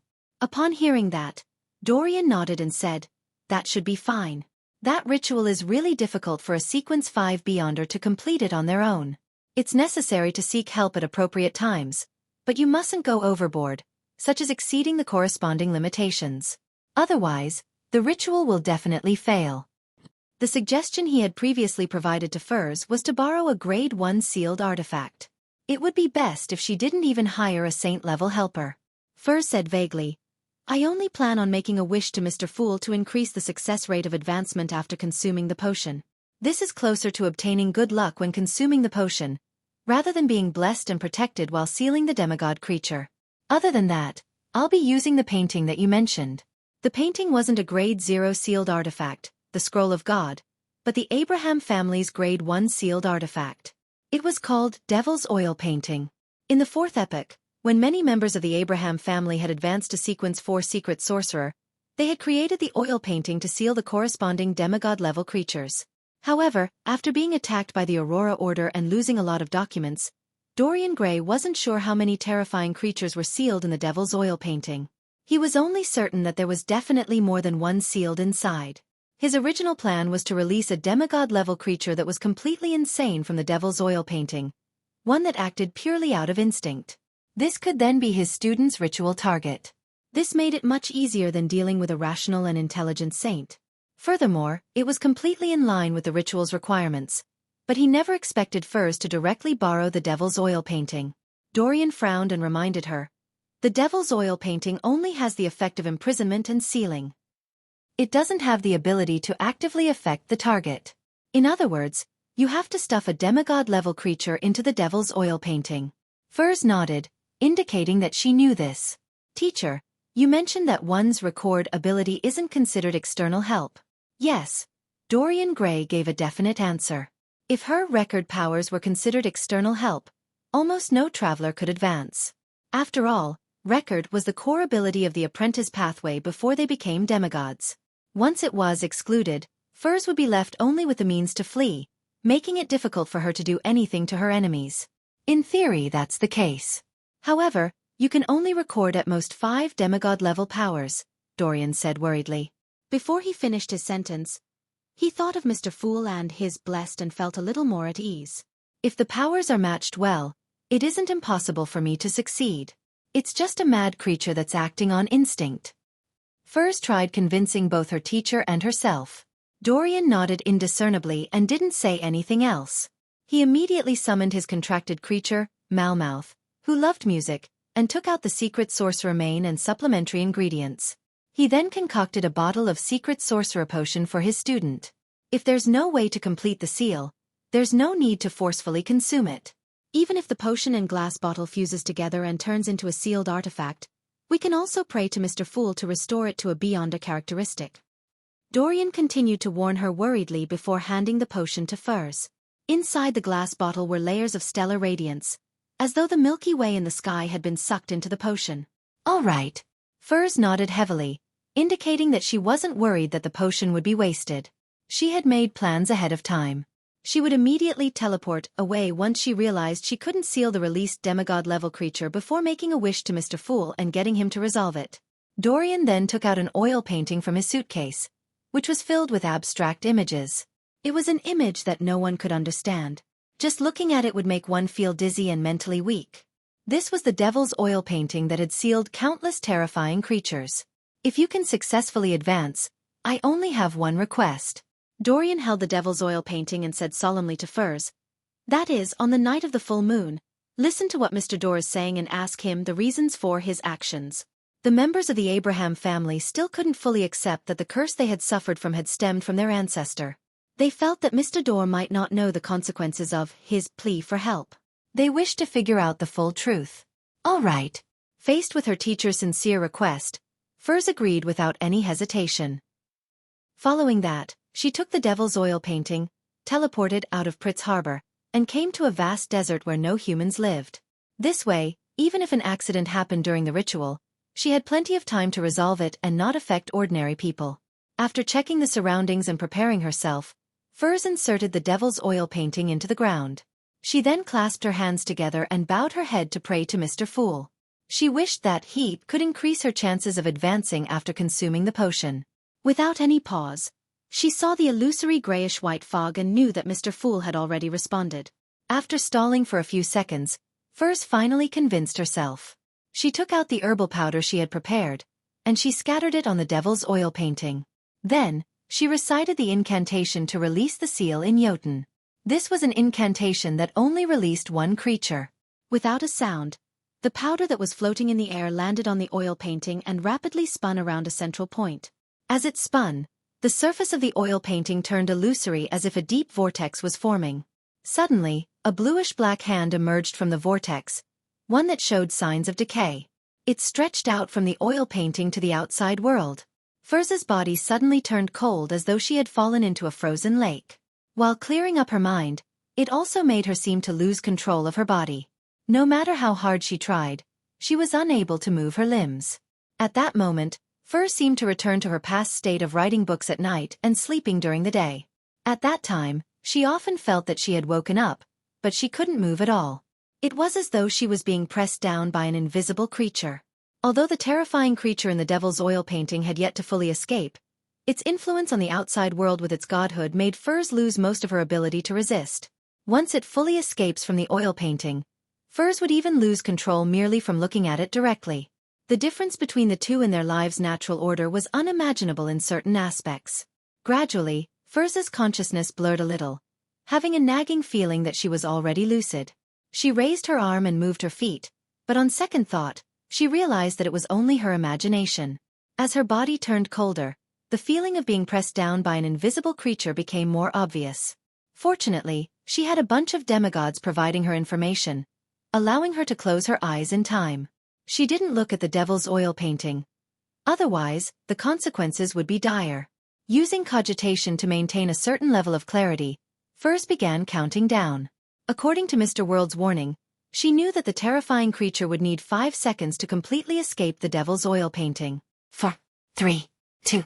With just 1 second left, an illusory book appeared in Furs's eyes. It quickly flipped and stopped on one page. 1. Just as Furs finished counting, she suddenly spread open her arms.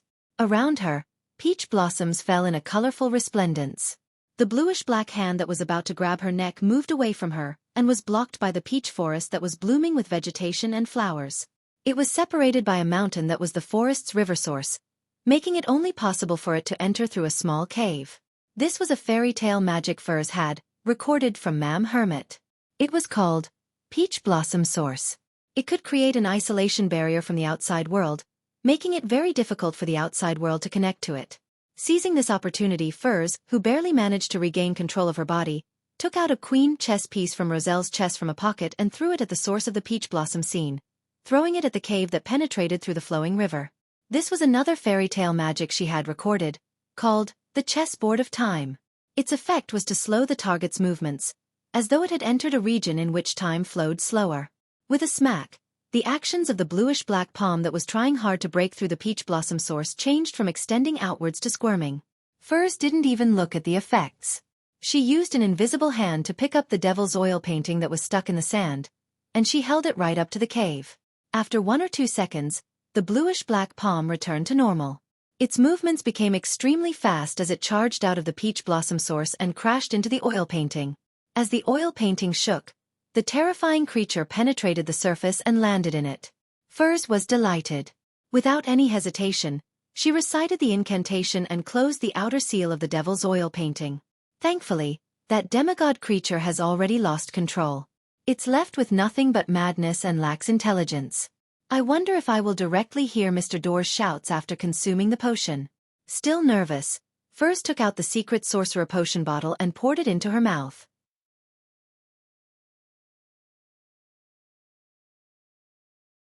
Chapter 1294 Conversation. If that demigod creature didn't slam into the devil's oil painting on its own accord, I'd have to summon Mr. World's historical void projection. I wonder if that can be considered as directly hiring a helper at the angel level. As Furs pondered, she drank the potion. To her, the potion was like icy water that could hurt someone due to the extreme temperature. All her senses vanished in the areas that it passed, leaving only her still thoughts. It was inevitable that a person would hallucinate in extreme cold temperatures. In Furs's vision, a night sky instantly appeared.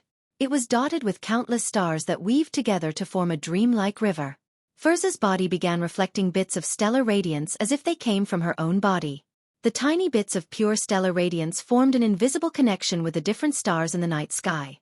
As the light shimmered, they twisted and squirmed as insect-like creatures crawled out of Furs's body. They wanted to seek refuge in the Milky Way formed by an array of embedded diamond shards. Each of them carried a portion of their own flesh and consciousness, as though they were uncontrollable avatars. Furs's thoughts quickly turned chaotic, and she fell into confusion. She almost couldn't control the urge to separate herself. At that moment, she sensed an illusory object. It was the seal that she had completed using the devil's oil painting. It was projected into the mysterious world created by the potion, forming an abstract, blurry mark. Furs didn't think further as she instinctively extended a portion of her consciousness along with her spirituality, and intertwined with the abstract symbol. The mark wasn't exactly harmonious with her, as if it wasn't part of her, but it managed to barely merge with her. Suddenly, in Furs's mind, the abstract symbol became rather clear. It consisted of a door that was layered with mysterious symbols. This door hid Furs behind it, allowing her to isolate herself from the surrounding cosmos. At the same time, on the other side of the door, the sealed creature seemed to sense the aura of an enemy. Using its own godhood, it wildly corroded the illusory door. It happened to be able to reduce the influence the cosmos had on Furs. After maintaining it for more than 10 seconds, the resplendent Milky Way's night sky slowly faded away. The stellar radiance then returned to Furs's body, fused with her. At this moment, a deep darkness appeared in front of Furs. Deep in the darkness was a perpetual storm and occasionally flashing lightning. The next second, Furs heard a familiar voice. It stabbed into her head like steel nails, stirring her brain matter. Furs grimaced immediately. If she hadn't experienced such things over and over in the past, and had some level of resistance, as well as the fact that she was at the saint level, she would have likely lost control. Of course, there had to be some influence of good luck here.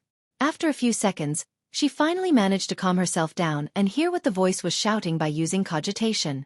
It was calling for help. It wasn't Jotun, Elvish, or ancient Hermes. Instead, it was a language that Furs had never come into contact with before. However, she could understand it the moment she heard it. She felt like it was the true source of many languages. Mr. Door would crazily shout for help every full moon. How disgraceful of a king of angels. However, even if he is seeking help, it's still a terrifying thing that I can't withstand. Furs lampooned silently. She was considering if she should pretend not to hear it and wait until she had converged her spirituality and grasped the beyonder powers of a secret sorcerer before conversing with Mr. Door during the next full moon, or to do it now. Suddenly, the shouts from afar stopped and the surroundings became deathly silent. After 2 to 3 seconds, a wispy voice that could pierce through spirit bodies entered Furs's mind. You used the beyonder characteristics of the Abraham family. This sentence was said in a flat manner without any rise or fall, but it made the blood vessels on Furs's forehead throb. Her eyes turned bloodshot as her body turned resplendent. She almost lost control of herself. Who are you? Furs composed herself and asked deliberately. The voice that seemed to lure her into losing control said in a low, smiling voice, You can call me Mr. Door. You should be familiar with me. The King of Angels from the fourth epoch directly pointed out that Furs had a certain connection with him. She could hear the full moon ravings. I'm going to write you into a novel. Furs secretly gritted her teeth and asked, Honorable Mr. Door, are you the ancestor of the Abraham family, Your Excellency Bethel? The voice that had crossed countless barriers returned to its flatness. Yes. Then, do you know that your cry for help has caused the entire Abraham family to be trapped in a curse that has lasted for more than 1,000 years? It's basically impossible for anyone to become a traveler or even a scribe. They often lose control during advancements or the night of the full moon. Furs felt that she couldn't speak to Mr. Door for a long time. Otherwise, her inclination towards losing control would be irreversible. She directly posed the question that the Abrahams were most concerned about. Mr. Door fell silent for 2 seconds before saying, They no longer have secret sorcerer or demigods? There aren't any after the War of the Four Emperors. And the curse you brought has made it impossible for them to advance to a demigod. If you can stop crying for help for 10 years, a new Abraham demigod might be born. This will greatly aid in your escape, Furs sincerely suggested. Mr. Door sighed and said, I have been exiled to an eternal darkness, and suffer the blockage of a perpetual storm. I have no way to know what's happening in the real world, nor did I expect that there isn't a single demigod left in the entire Abraham family. Lies. The one who calmly made this conclusion wasn't Furs, but rather Klein, who had accommodated the fool's card as he held the staff of the stars while sitting in Sapphira Castle. He had been closely monitoring the corresponding crimson star. He remembered that the Emperor had mentioned in his diary that Mr. Door had a certain understanding of reality. He seemed to be able to use the changes brought about by the full moon to see the situation outside the seal. After sighing, Mr. Door continued, Besides, I can't control the cries for help during the full moon. Why? Furs asked in surprise. Mr. Door said in an ethereal voice, You're already a demigod, so you should know very well that the higher the sequence, the greater the threat of going mad. An ordinary angel, even those who can walk the land freely and do what they like, without needing to engage in any additional battles, could also be gradually influenced by the beyonder characteristics and become less like themselves. They might even enter a half-crazy state. I'm a king of angels who has been exiled and sealed for more than 1,000 years, and I don't even have someone to communicate with. My not going crazy means that I'm sufficiently powerful and lucky. On each full moon, the madness in me will be strengthened. I can't control it and can only constantly call for help. So that's how it is. If I were locked up like this, I might have gone crazy in a few months. If I'm provided alcohol, newspapers, magazines, all kinds of books, and various delicacies, I can last a year. No, half a year. Furs nodded in enlightenment and asked in a perfunctory manner, "Is there anything I can do for you? How can the Abrahams dispel the curse?" Mr. Dorr fell silent for a few seconds before saying, "Set up a ritual and help me escape. That way, the curse will cease to exist. There are 2 rituals that can be used. One is to sacrifice 3 demigods that are respectively from the seer, apprentice, and marauder pathway.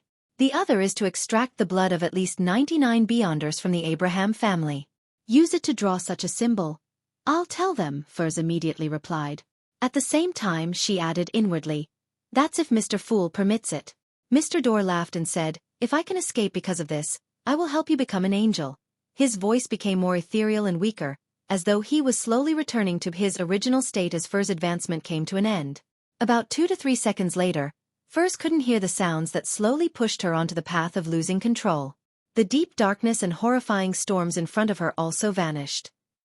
However, before the scene completely faded away, Furs could vaguely see that, on a vast land formed from dark red rocks, there was an ancient building that resembled a pyramid erected there. Behind the building was a deep darkness and twinkling stars. It was completely different from the cosmos that she had seen as an astrologer on the ground. "What's this?" Furs shook her head and controlled her scattered thoughts as she began to carefully rein her spirituality back. After getting accustomed to the state of a secret sorcerer, she immediately took on a praying posture and reported her previous experiences to Mr. Fool without missing anything. After doing this, Furs put away the devil's oil painting, teleported back to Pritz Harbor, and met her teacher, Dorian Gray Abraham, who was waiting in the warehouse. Seeing that his student was safe and sound, Dorian heaved a sigh of relief and said in a pious manner, "Thanks to Mr. Fool for his blessings." He had finally taught a Sequence 4 secret sorcerer who didn't show signs of betrayal. Due to Mr. Fool's lack of response, Furs didn't inform her teacher of her conversation with Mr. Dorr. She planned on waiting until the next full moon. She also relaxed and smiled. "Apart from thanking Mr. Fool, I have to thank you, teacher." In the ancient palace above the fog, Klein didn't have any doubts about Mr. Dorr calling himself half crazy. He only felt that there had to be more secrets hidden in the matter. For example, why did Mr. Dorr keep enticing Emperor Roselle to visit the moon? It was a place that was occupied by an outer deity. After some thought, he took out the scarlet lunar corona and master key from the fog of history. He planned on creating a full moon environment and listening to Mr. Dorr's shouting.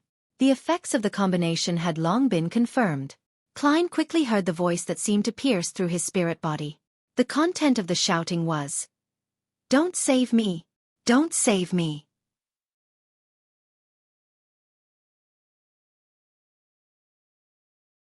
Chapter 1295 The Aftermath from the War's Frontlines. Don't save me! Don't save me! Being located in Sapphira Castle and having accommodated the Fool's Card, Klein already had the status of a king of angels. He no longer suffered any direct corruption from Mr. Dorr's cries, but the contents of the cries made his scalp tingle. His pupils dilated, and he couldn't help but feel a sense of horror surging in his heart. He originally believed that Mr. Dorr was constantly shouting for help, but what he heard now was, "Don't save me!" Amidst Klein's silence, the weak, wispy voice pierced through his spirit body like needles. After shouting for more than 10 seconds, it suddenly changed. "Help me! Help me!" This time, there was a certain change in the language used. Klein expressionlessly leaned back into his chair and listened for nearly 10 seconds. Following that, he removed his control over the master key and the scarlet lunar corona's historical void projection, allowing the atmosphere of the space above the gray fog to completely return to silence. "Phew!"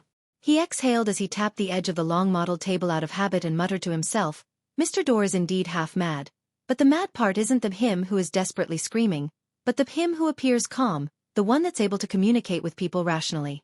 The latter can influence the former to a certain extent, distorting the contents of his shouts. When Mr. Dorr is lucid, he actually shouts, 'Don't save me!' To a king of angels who had been imprisoned for more than 1,000 years, this definitely isn't a normal reaction. unless he feels that he will bring a disaster that he doesn't wish to see upon returning to reality. A king of angels that has completely lost control? Together with Mr. Door's communication with the Emperor, and how he had been constantly enticing him to visit the moon which is occupied by an outer deity. There is another possibility to this matter.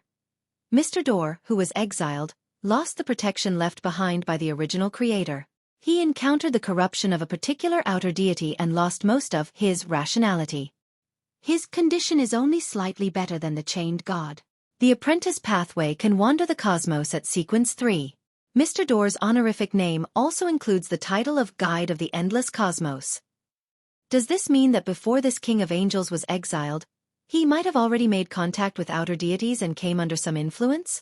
Yes. What does Miss Magician's final glimpse of the Crimson Land, pyramid-like buildings, and cosmos in a different area represent? This doesn't seem like it's in the current solar system, but it's a little different from the mausoleum that a Black Emperor needs. It's the lair of some outer deity who affected Mr. Door. Or should I say that when Mr. Door became a planeswalker and left legends behind on other planets with living beings, this is one of his anchor points? It's highly likely the latter, because when Miss Magician saw this scene, she didn't encounter any corruption from the cosmos. The more Klein thought about it, the heavier his heart became. This was because it was possible that this was a reflection of how the apocalypse would dawn. The apocalypse was definitely not something that wouldn't happen by not thinking about it or pretending not to know. It's no wonder Yellow Light Venathan had prophesied that the day when the curse is removed is the beginning of the true disaster for the Abrahams. Mr. Door keeps calling for help, causing the Abraham family to be unable to produce another demigod. Perhaps it's a certain form of protection. Although this will make the Abraham family lose their status and most precious items, making them mediocre, it can at least save their bloodline. Heh. In the prophecy, the solution to resolving the curse is in the hands of an apprentice who has obtained the help of a secret existence. Klein chuckled softly and had an idea about the response to give Miss Magician. He planned on getting Furs to give a half-truth when informing her teacher. Firstly, it was to emphasize that Mr. Door was already half-crazy and extremely dangerous. Even communicating with him implied tremendous risks. Secondly, it was to not mention the second ritual for the curse removal. All she would say was about the sacrificing of a seer, a marauder, and an apprentice demigod. With the first point, the Abrahams could understand why their ancestor was insistent on calling for help. This was because he had already lost his mind and could do all sorts of terrifying things. This could effectively eliminate the anxiety of the Abrahams, preventing them from helping Mr. Door escape, and allowing them to quickly start believing in the fool. The second point was to dispel the small number of extreme Abrahams who wanted to try their luck. This was because they lacked the ability to complete such a ritual. At the same time, informing the Abrahams of the ritual increased the trust they had in Furs. Ignoring the small number of secret sorcerers available, those who can become bizarro sorcerers are definitely very difficult to capture. Furthermore, most of them are concentrated in the secret order. To deal with them is to provoke Zeratul. Even if the Abrahams have a demigod, and can use a grade 0 sealed artifact for a short period of time, it's impossible for them to complete the ritual so easily. Yes, dealing with a parasite is the most dangerous. If they aren't careful, they might end up targeting Amon's avatar. When that happens, it will be equivalent to serving Amon desserts. Also, I'll use the world's Gehrman Sparrow in the future to remind Miss Magician to keep her guard up against the Abraham family's extremists. Klein thought for a moment before replying Furz's prayer. After returning from the fog of history to the real world, Klein boarded a steam locomotive and arrived at the capital of Mid-Seashire. In the past, it was the second largest city in Lone, and also the front line of the recent war, Constant City. The damage suffered here is very serious. After getting off the train and leaving the platform, Klein stood up high and looked at the industrial city. Although it was his first time here, he had seen all sorts of pictures of Constant in newspapers and magazines. Those photos were all black and white, and they recorded the various aspects of the city. Among them, there were 3 points that left a deep impression on Klein. Firstly, it was filled with chimneys and tall blast furnaces. It was as though it was a man-made forest. It gave a striking visual impact, one that was more representative of industry than Backlund. Secondly, the majority of the buildings used concrete and steel. They were more densely built than their counterparts in Backlund. Thirdly, there were many places that were stained with coal ashes, including the bodies of humans, but the air quality was better than Backlund because the sea breeze was strong. And now, the towering blast furnaces, chimneys, and tall buildings had become rather sparse. All that was left was a pile of ruins. However, in comparison, the damage dealt to the factory district was lesser than the residential areas. This was because there were many steel and military factories that were equally important to Xueqi. The death toll here is definitely more than 100,000. Klein sighed inwardly. He carried his luggage and walked down the stairs to the steam locomotive station and entered Constant City. On the way to the hotel, he continued his acting as a miracle invoker and randomly chose a young, burly man in his 30s. I'm a wandering magician. My best magic trick is to grant anyone's wishes. Do you want to try it? The previously thin-skinned Klein was now able to strike up a conversation naturally. The burly man glanced at him and waved his hand impatiently. Can you let my father, mother, 2 brothers, and a child be revived?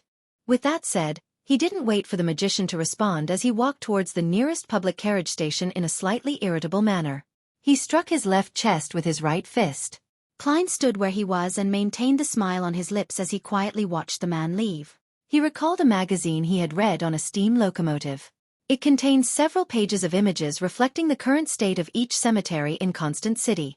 The tombstones were similar to the original chimneys and blast furnaces. The racks that held up urns of ashes resembled tall buildings that had collapsed. The entirety of Constant City seemed to be buried in a cemetery. Retracting his smile, Klein walked around the already dried-up fountain and walked to a nearby inn. Along the way, he heard many pedestrians discussing haunted places and the places with terrifying monsters. When I was passing by the Maris River, I heard a lot of people crying in the water. I didn't dare to look and ran back into the city like the wind. That's nothing. I saw something even scarier on 9 Hyacinth Street. There was a face plastered on the window there. A very pale face. A few passers-by disappeared behind my house, and the blood continued all the way to the nearest ruin, but the police couldn't find the bodies. How terrifying. May the goddess bless us. Holy Lord of Storms. Let these ghosts and monsters stay away from us. By the way, City Hall has posted an announcement that we are to report it to the police the moment such things are discovered. From the looks of it, the meat grinder-like war made it impossible to placate many corpses, allowing them to turn into ghosts. Most of the time, some of the dead might not even have their bodies left intact. Yes, there are definitely many Beyonders who lost control due to a mental breakdown or from losing their limbs. Also, most of those who didn't consume the potion according to the normal procedures also easily lose control. The Nighthawks and mandated punishers will definitely clear up these matters, but at least in Constant City, people might have encountered plenty of Beyonder matters for quite a long period of time. After all, some ghosts and monsters are good at evasion and hiding. They are innately very cunning. Klein walked straight and gained a new understanding of Constant's situation. Here, encountering supernatural events was no longer a coincidence. Instead, it was a daily occurrence with a certain probability. At this moment, Klein saw a group of Nighthawks wearing red gloves and black trench coats walk across the crossroad ahead of him. However, he didn't recognize any of them. Indeed, the Cathedral of Serenity has sent the Red Gloves team to help. What's happening nearby? Klein nodded indiscernibly and, following his spiritual intuition, cast his gaze to a particular apartment building behind a pile of ruins. On the 4th floor, behind an oriel window, a greatly rotting face was plastered to the window, looking out through the glass. Pale yellow liquid with black hints slid down the window one after another.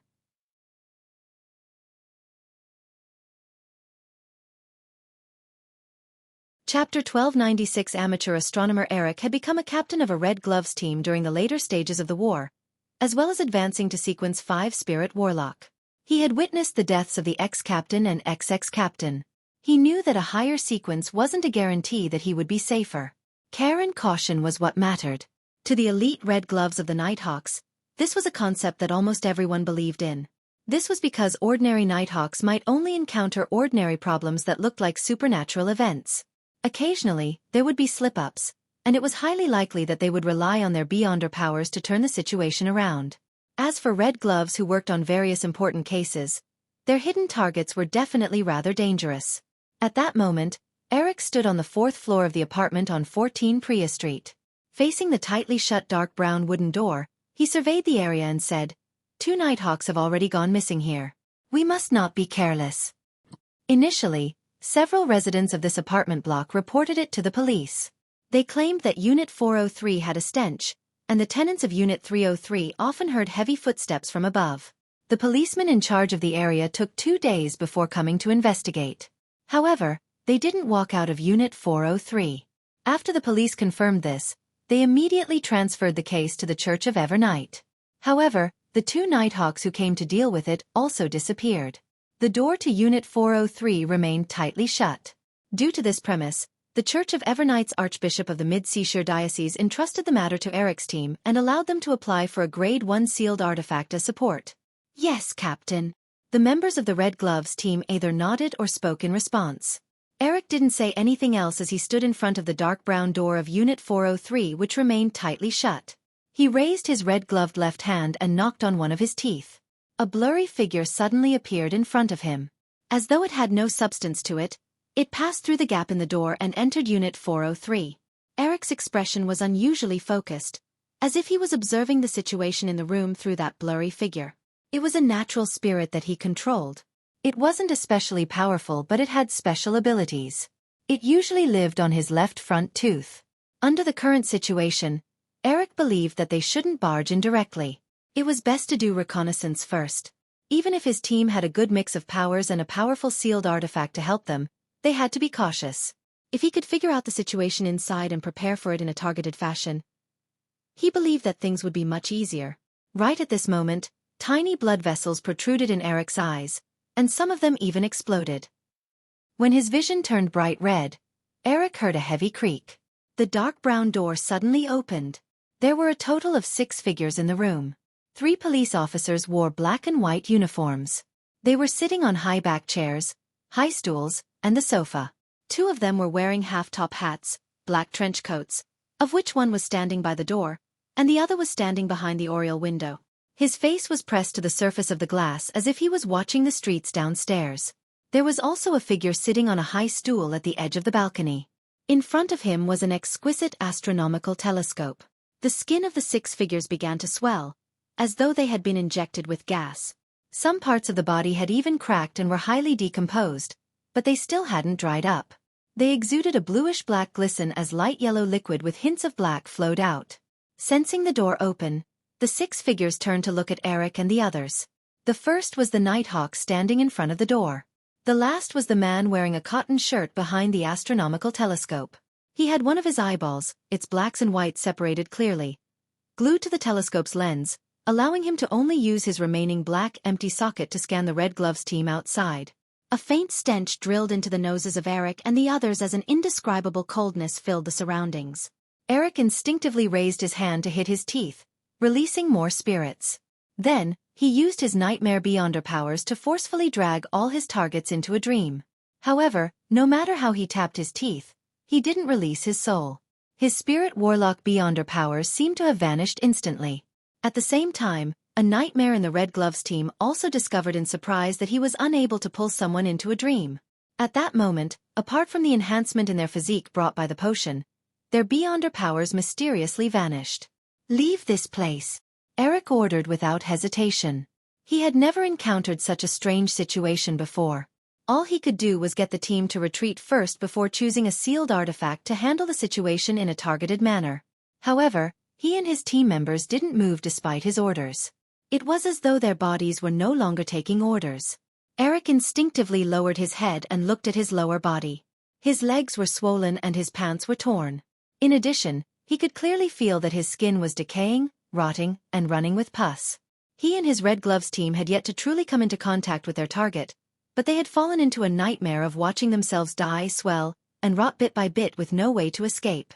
Right at this moment, Eric's bloodshot eyes reflected a normal palm. He held the handle and gently pulled it. Thud! The dark brown door of Unit 403 closed once again, separating Eric and his Red Gloves team from the creatures in the room. They instantly regained control over their bodies. However, their legs seemed to have suffered significant injuries. It was a little difficult to move them, be it raising their feet or bending their knees. Eric didn't bother checking on his injuries. He quickly cast his gaze on the palm that closed the door, and its owner. It was a young man wearing an ancient hat and a long black robe. His facial features were ordinary, making it impossible for one to have a deep impression of him. It was a face that one forgot in seconds. I sincerely advise you to return now and leave the matter to the archbishop or high-ranking deacons to handle. Of course you have another choice. That is to ask me to grant a wish. I'm a wandering magician named Merlin Hermes. My specialty is granting the wishes of others. Klein spared no effort in enticing others to make a wish. When he saw the rotting face on the oriel window earlier, he suddenly had an ominous feeling, so he specially came over to confirm what had happened. Grant wishes.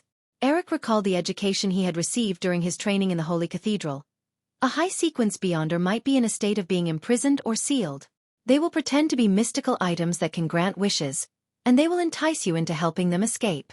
The corresponding examples include granting 3 wishes and wishing pools. Is this a high-sequence beyonder? But he doesn't look like he's imprisoned or sealed.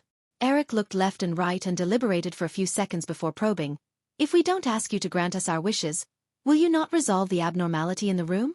As soon as he finished speaking, he saw the wandering magician who called himself Merlin Hermes fall deep in thought, looking a little troubled.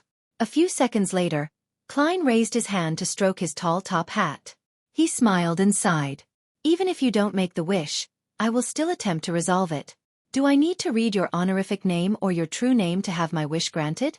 Eric asked after exchanging glances with his team members. Klein shook his head. No, just tell me your wish. This wouldn't create a mysticism connection. Eric probed in a joking tone. Then I wish the abnormalities in this room will be resolved and will no longer affect the surroundings. Klein curled his smile and gently clapped his hands.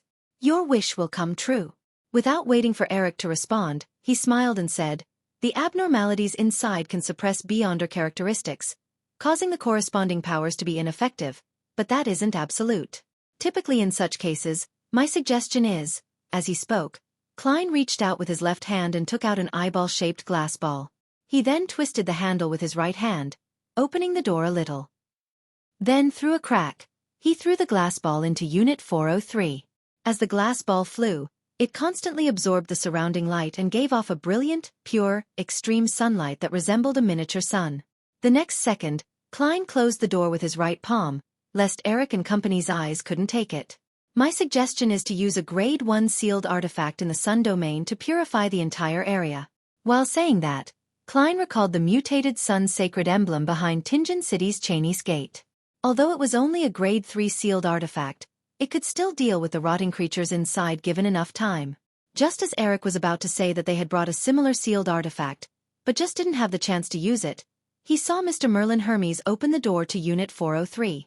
The 6 figures inside had vanished into thin air, and the different beyonder characteristics were slowly condensing. The originally cold and sinister stench had been completely melted by the warm feeling. It's been resolved? Eric asked after some hesitation. Klein shook his head with a smile. No, the root of the problem is still here. Have you investigated the owner of this place? Eric replied immediately. He calls himself John, an amateur astronomer. He likes to study the cosmos using specialized telescopes at night. Studying the cosmos. Klein walked into the room without batting an eyelid, and he casually instructed. Search the area and find any possible clues. For some reason, Eric suddenly felt that Mr. Merlin Hermes was the captain from back when he first joined the Nighthawks. He was professional, calm, and trustworthy. He nodded at his team members, signaling them to follow his instructions. As for him, he continued following Klein. It was both to provide him help, and also for necessary precautions. Klein ignored him as he swept his gaze and approached the exquisite astronomical telescope. Then, he bent down and drew his eyes towards the lens. This might be dangerous. Eric had planned to warn him, but he fell silent when he thought about how high the other party's level and status expressed. At that moment, through the telescope, Klein saw a resplendent, dreamlike dark night sky. Every star there was blinking slightly. Suddenly, his vision was occupied by a huge eye. The eye seemed to be directly attached to the lens on the other end of the telescope. It was grayish-white with a pale yellow iris. Veins swelled outwards and seeped out disgusting translucent pus.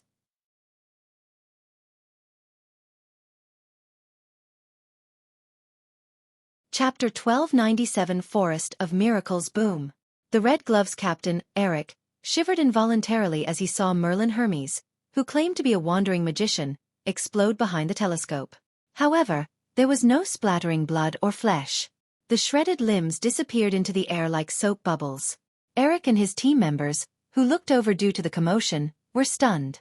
They didn't understand the reason behind such a sudden sequence of events. A second later, Eric said in a deep voice, "Retreat." He wanted to evacuate his team before the danger truly spread. At this moment, another figure walked in from the open door of Unit 403. It was none other than Merlin Hermes, who had just exploded. This wandering magician was wearing a tall hat and a long black robe. As if nothing had happened, he spoke to Eric and his team members. "The root of the problem really is from that telescope." As he spoke, Klein walked to the balcony and tapped the telescope with his right hand. Another bang rang out as the telescope suddenly shattered into metallic points of light that emitted a foul stench of bluish-black gas. The moment the grayish-white fog appeared, the stench vanished and the room returned to normal. What exactly happened? Eric forced himself to forget about the other party's death and asked cautiously. As a captain of the Red Gloves who was rather experienced, he had some guesses about the truth of the matter. The main goal of asking was to seek confirmation. Klein smiled and said, "Simply put, the telescope mutated for some reason, causing the owner of the room to see something that he shouldn't have seen. If you want to understand more details, you can only search for clues yourself." "I'm not too sure either." Eric nodded slightly and cast his gaze at his team members, signaling them to continue their investigation. After a series of work, Eric said to Merlin Hermes, "There aren't many clues left in the room. We can only confirm a few things. 1. John is a local resident, and he served in the military during the war. It seems that he had some mental problems as a result. 2. He had been an amateur astronomer. At the end of the war, he joined an academic organization known as the Celestial Research Association, but we didn't obtain any information about this organization. 3. John was seeking the way to see the true cosmos." Upon mentioning the word cosmos, Eric paused slightly, as though he had received a warning from the upper echelons of the Church of Evernight. He joined an organization known as the Celestial Research Association after the war ended. Sought the way to see the true cosmos. Klein combined this knowledge with his experience, and had a certain level of confidence in the matter.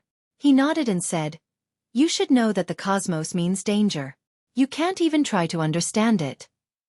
We will report this case to the Archbishop as soon as possible and classify the Celestial Research Association as a dangerous organization," Eric said, as if speaking to a Nighthawk superior who wasn't directly in charge of him. Klein didn't respond as he walked to the door and sighed. Indeed, war really does have an irreversible impact on all aspects. After the fall of the god of combat, the already crumbling barrier set up by the Primordial One lost parts of its support. As for the Evernight goddess, she has yet to fully gain control of the corresponding uniquenesses. As for becoming a great old one, who knows how much longer that will take. Under such circumstances, the intrusion of the outer deities into this world would naturally deepen. This is combined with the damage that many ordinary people have suffered from the war. Klein suspected that, during the subsequent period of rebuilding after the war, many cults that pointed to the different outer deities or cosmos would appear secretly in lone. If he allowed them to spread their faith and attempt various risky attempts, the apocalypse would definitely be brought forward. As he sighed, he walked out of Unit 403. His figure blurred, turning transparent until he disappeared. In a hotel near Priya Street, Klein, who had long since moved in, picked up the coffee in front of him and took a sip. Taking advantage of the fact that it was still early, he went out once again and took a carriage to the outskirts of the coastal Constant City. There was a cemetery. The stone tablet stood erect like a short forest. Klein walked through the cemetery and found a tombstone with the help of his spirituality. The name on the tombstone wrote, Welch McGovern. This was the original Klein's university schoolmate. As he had bought the Antigonus family's notebook, he had mysteriously died in Tingen. This had indirectly caused Zhou Mingrue to transmigrate. Welch McGovern's father was a banker in Constant City. He had spent money to bring his son's corpse back to his hometown and buried it in this cemetery. Klein stared at the photo on the tombstone for a few seconds. He bent down and placed the bouquet of white flowers in his hand in front of Welch's grave. Just as he was about to turn and leave, he suddenly stopped in his tracks. 20 to 30 seconds later, an old man with a black cane walked over from another direction. Klein recognized him and knew that he was Welch's father. He was the Mid-Seashire County banker who had once invited him and his schoolmates to a sumptuous meal. However, compared to a few years ago, this gentleman had aged significantly. He was originally a very energetic middle-aged gentleman, but now, His hair was half white. There were many wrinkles on his eyes, mouth, and forehead. "Who are you?" Welch's father looked at the stranger in front of the grave. He asked, puzzled and wary. Klein sighed and said, "Mr. McGovern, I'm Welch's friend. I just happened to pass by Constant City recently."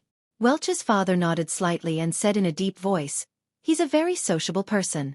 I only know a number of his friends." His words were an attempt to explain why he hadn't invited Klein to the funeral and how sorry he was. Klein didn't say anything else as he looked around and said, "Is there anything you need help with?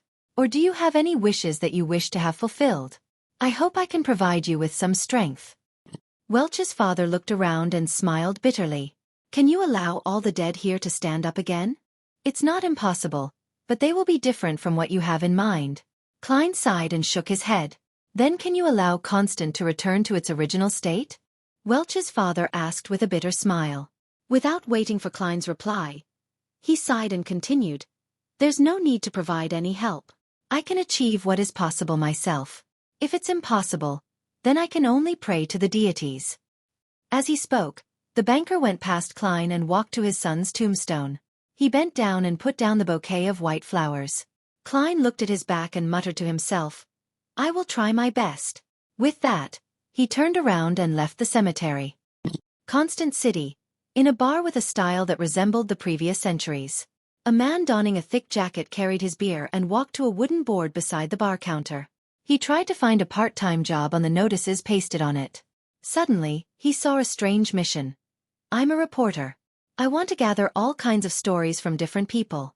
It's best if you had personally experienced it yourself. The remuneration I can provide is to satisfy your wish to repair and rebuild your house for free. I have sufficient resources in this aspect." Merlin Hermes. The man subconsciously frowned. He felt that this request was too strange, like it was a prank. "Can you read the words on it?" A thin man who was sitting beside the wooden board took the opportunity to ask.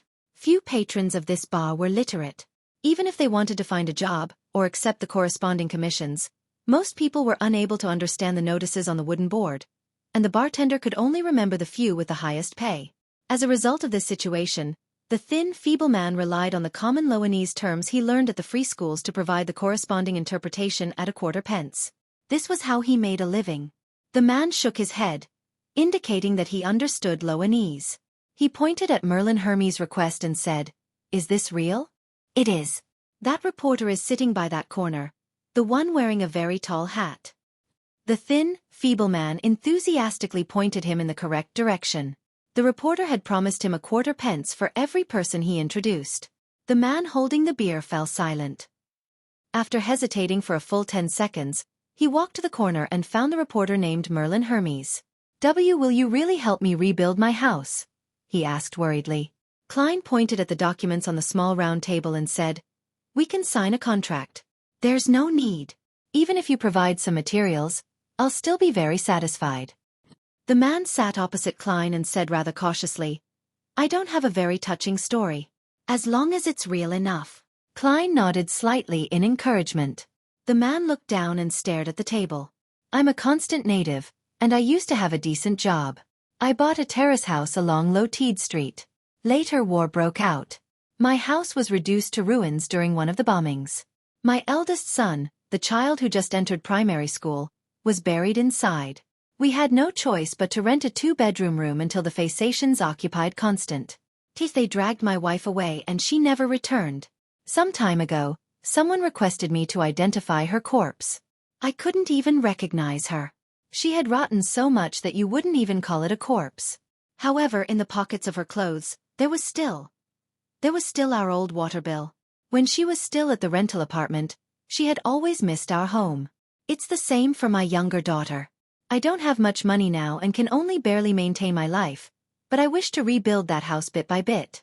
To be honest, I don't like telling others about my misfortune. I'd rather stay silent. But if I can really get help with the rebuilding efforts, then I can." Klein held a pen and paper and pretended to jot it down. He nodded gently and said, "Your wish will come true. Wait for me in front of the ruins of that house on Loteed Street tomorrow." At the same time, he pushed a 1 soldi note over. "This is for your drinks. My treat." The man's eyes flickered. He seemed to want to refuse it, But in the end, he still picked up the note. The next day, after sending his younger daughter to the church school, he walked along the familiar path to the familiar low-tied street and saw that familiar house. Its chimney, its windows, its door, and the weeds on its walls hadn't changed at all. It was so familiar, as if its beautiful female owner would open the door in the next second and walk the two children out to welcome their father. The man was stunned, unable to believe that this was real. However, even if it was an illusion, he was willing to embrace it. After several days, Klein, who had completed a slew of similar wishes, pushed open the window of the hotel and snapped his fingers in the morning light fog. In an area of the city overlooking Constant, Welch's father woke up out of habit due to his dreams of his dead son and family. He walked to the balcony to take in the morning air. Under the light of dawn, he suddenly saw chimneys and blast furnaces that resembled a forest. Alongside them were tall buildings. The former Constant City had presented itself to him, bathed in the orange light of dawn. You're tuning in to the Xueqi's Martial Arts Saga YouTube channel.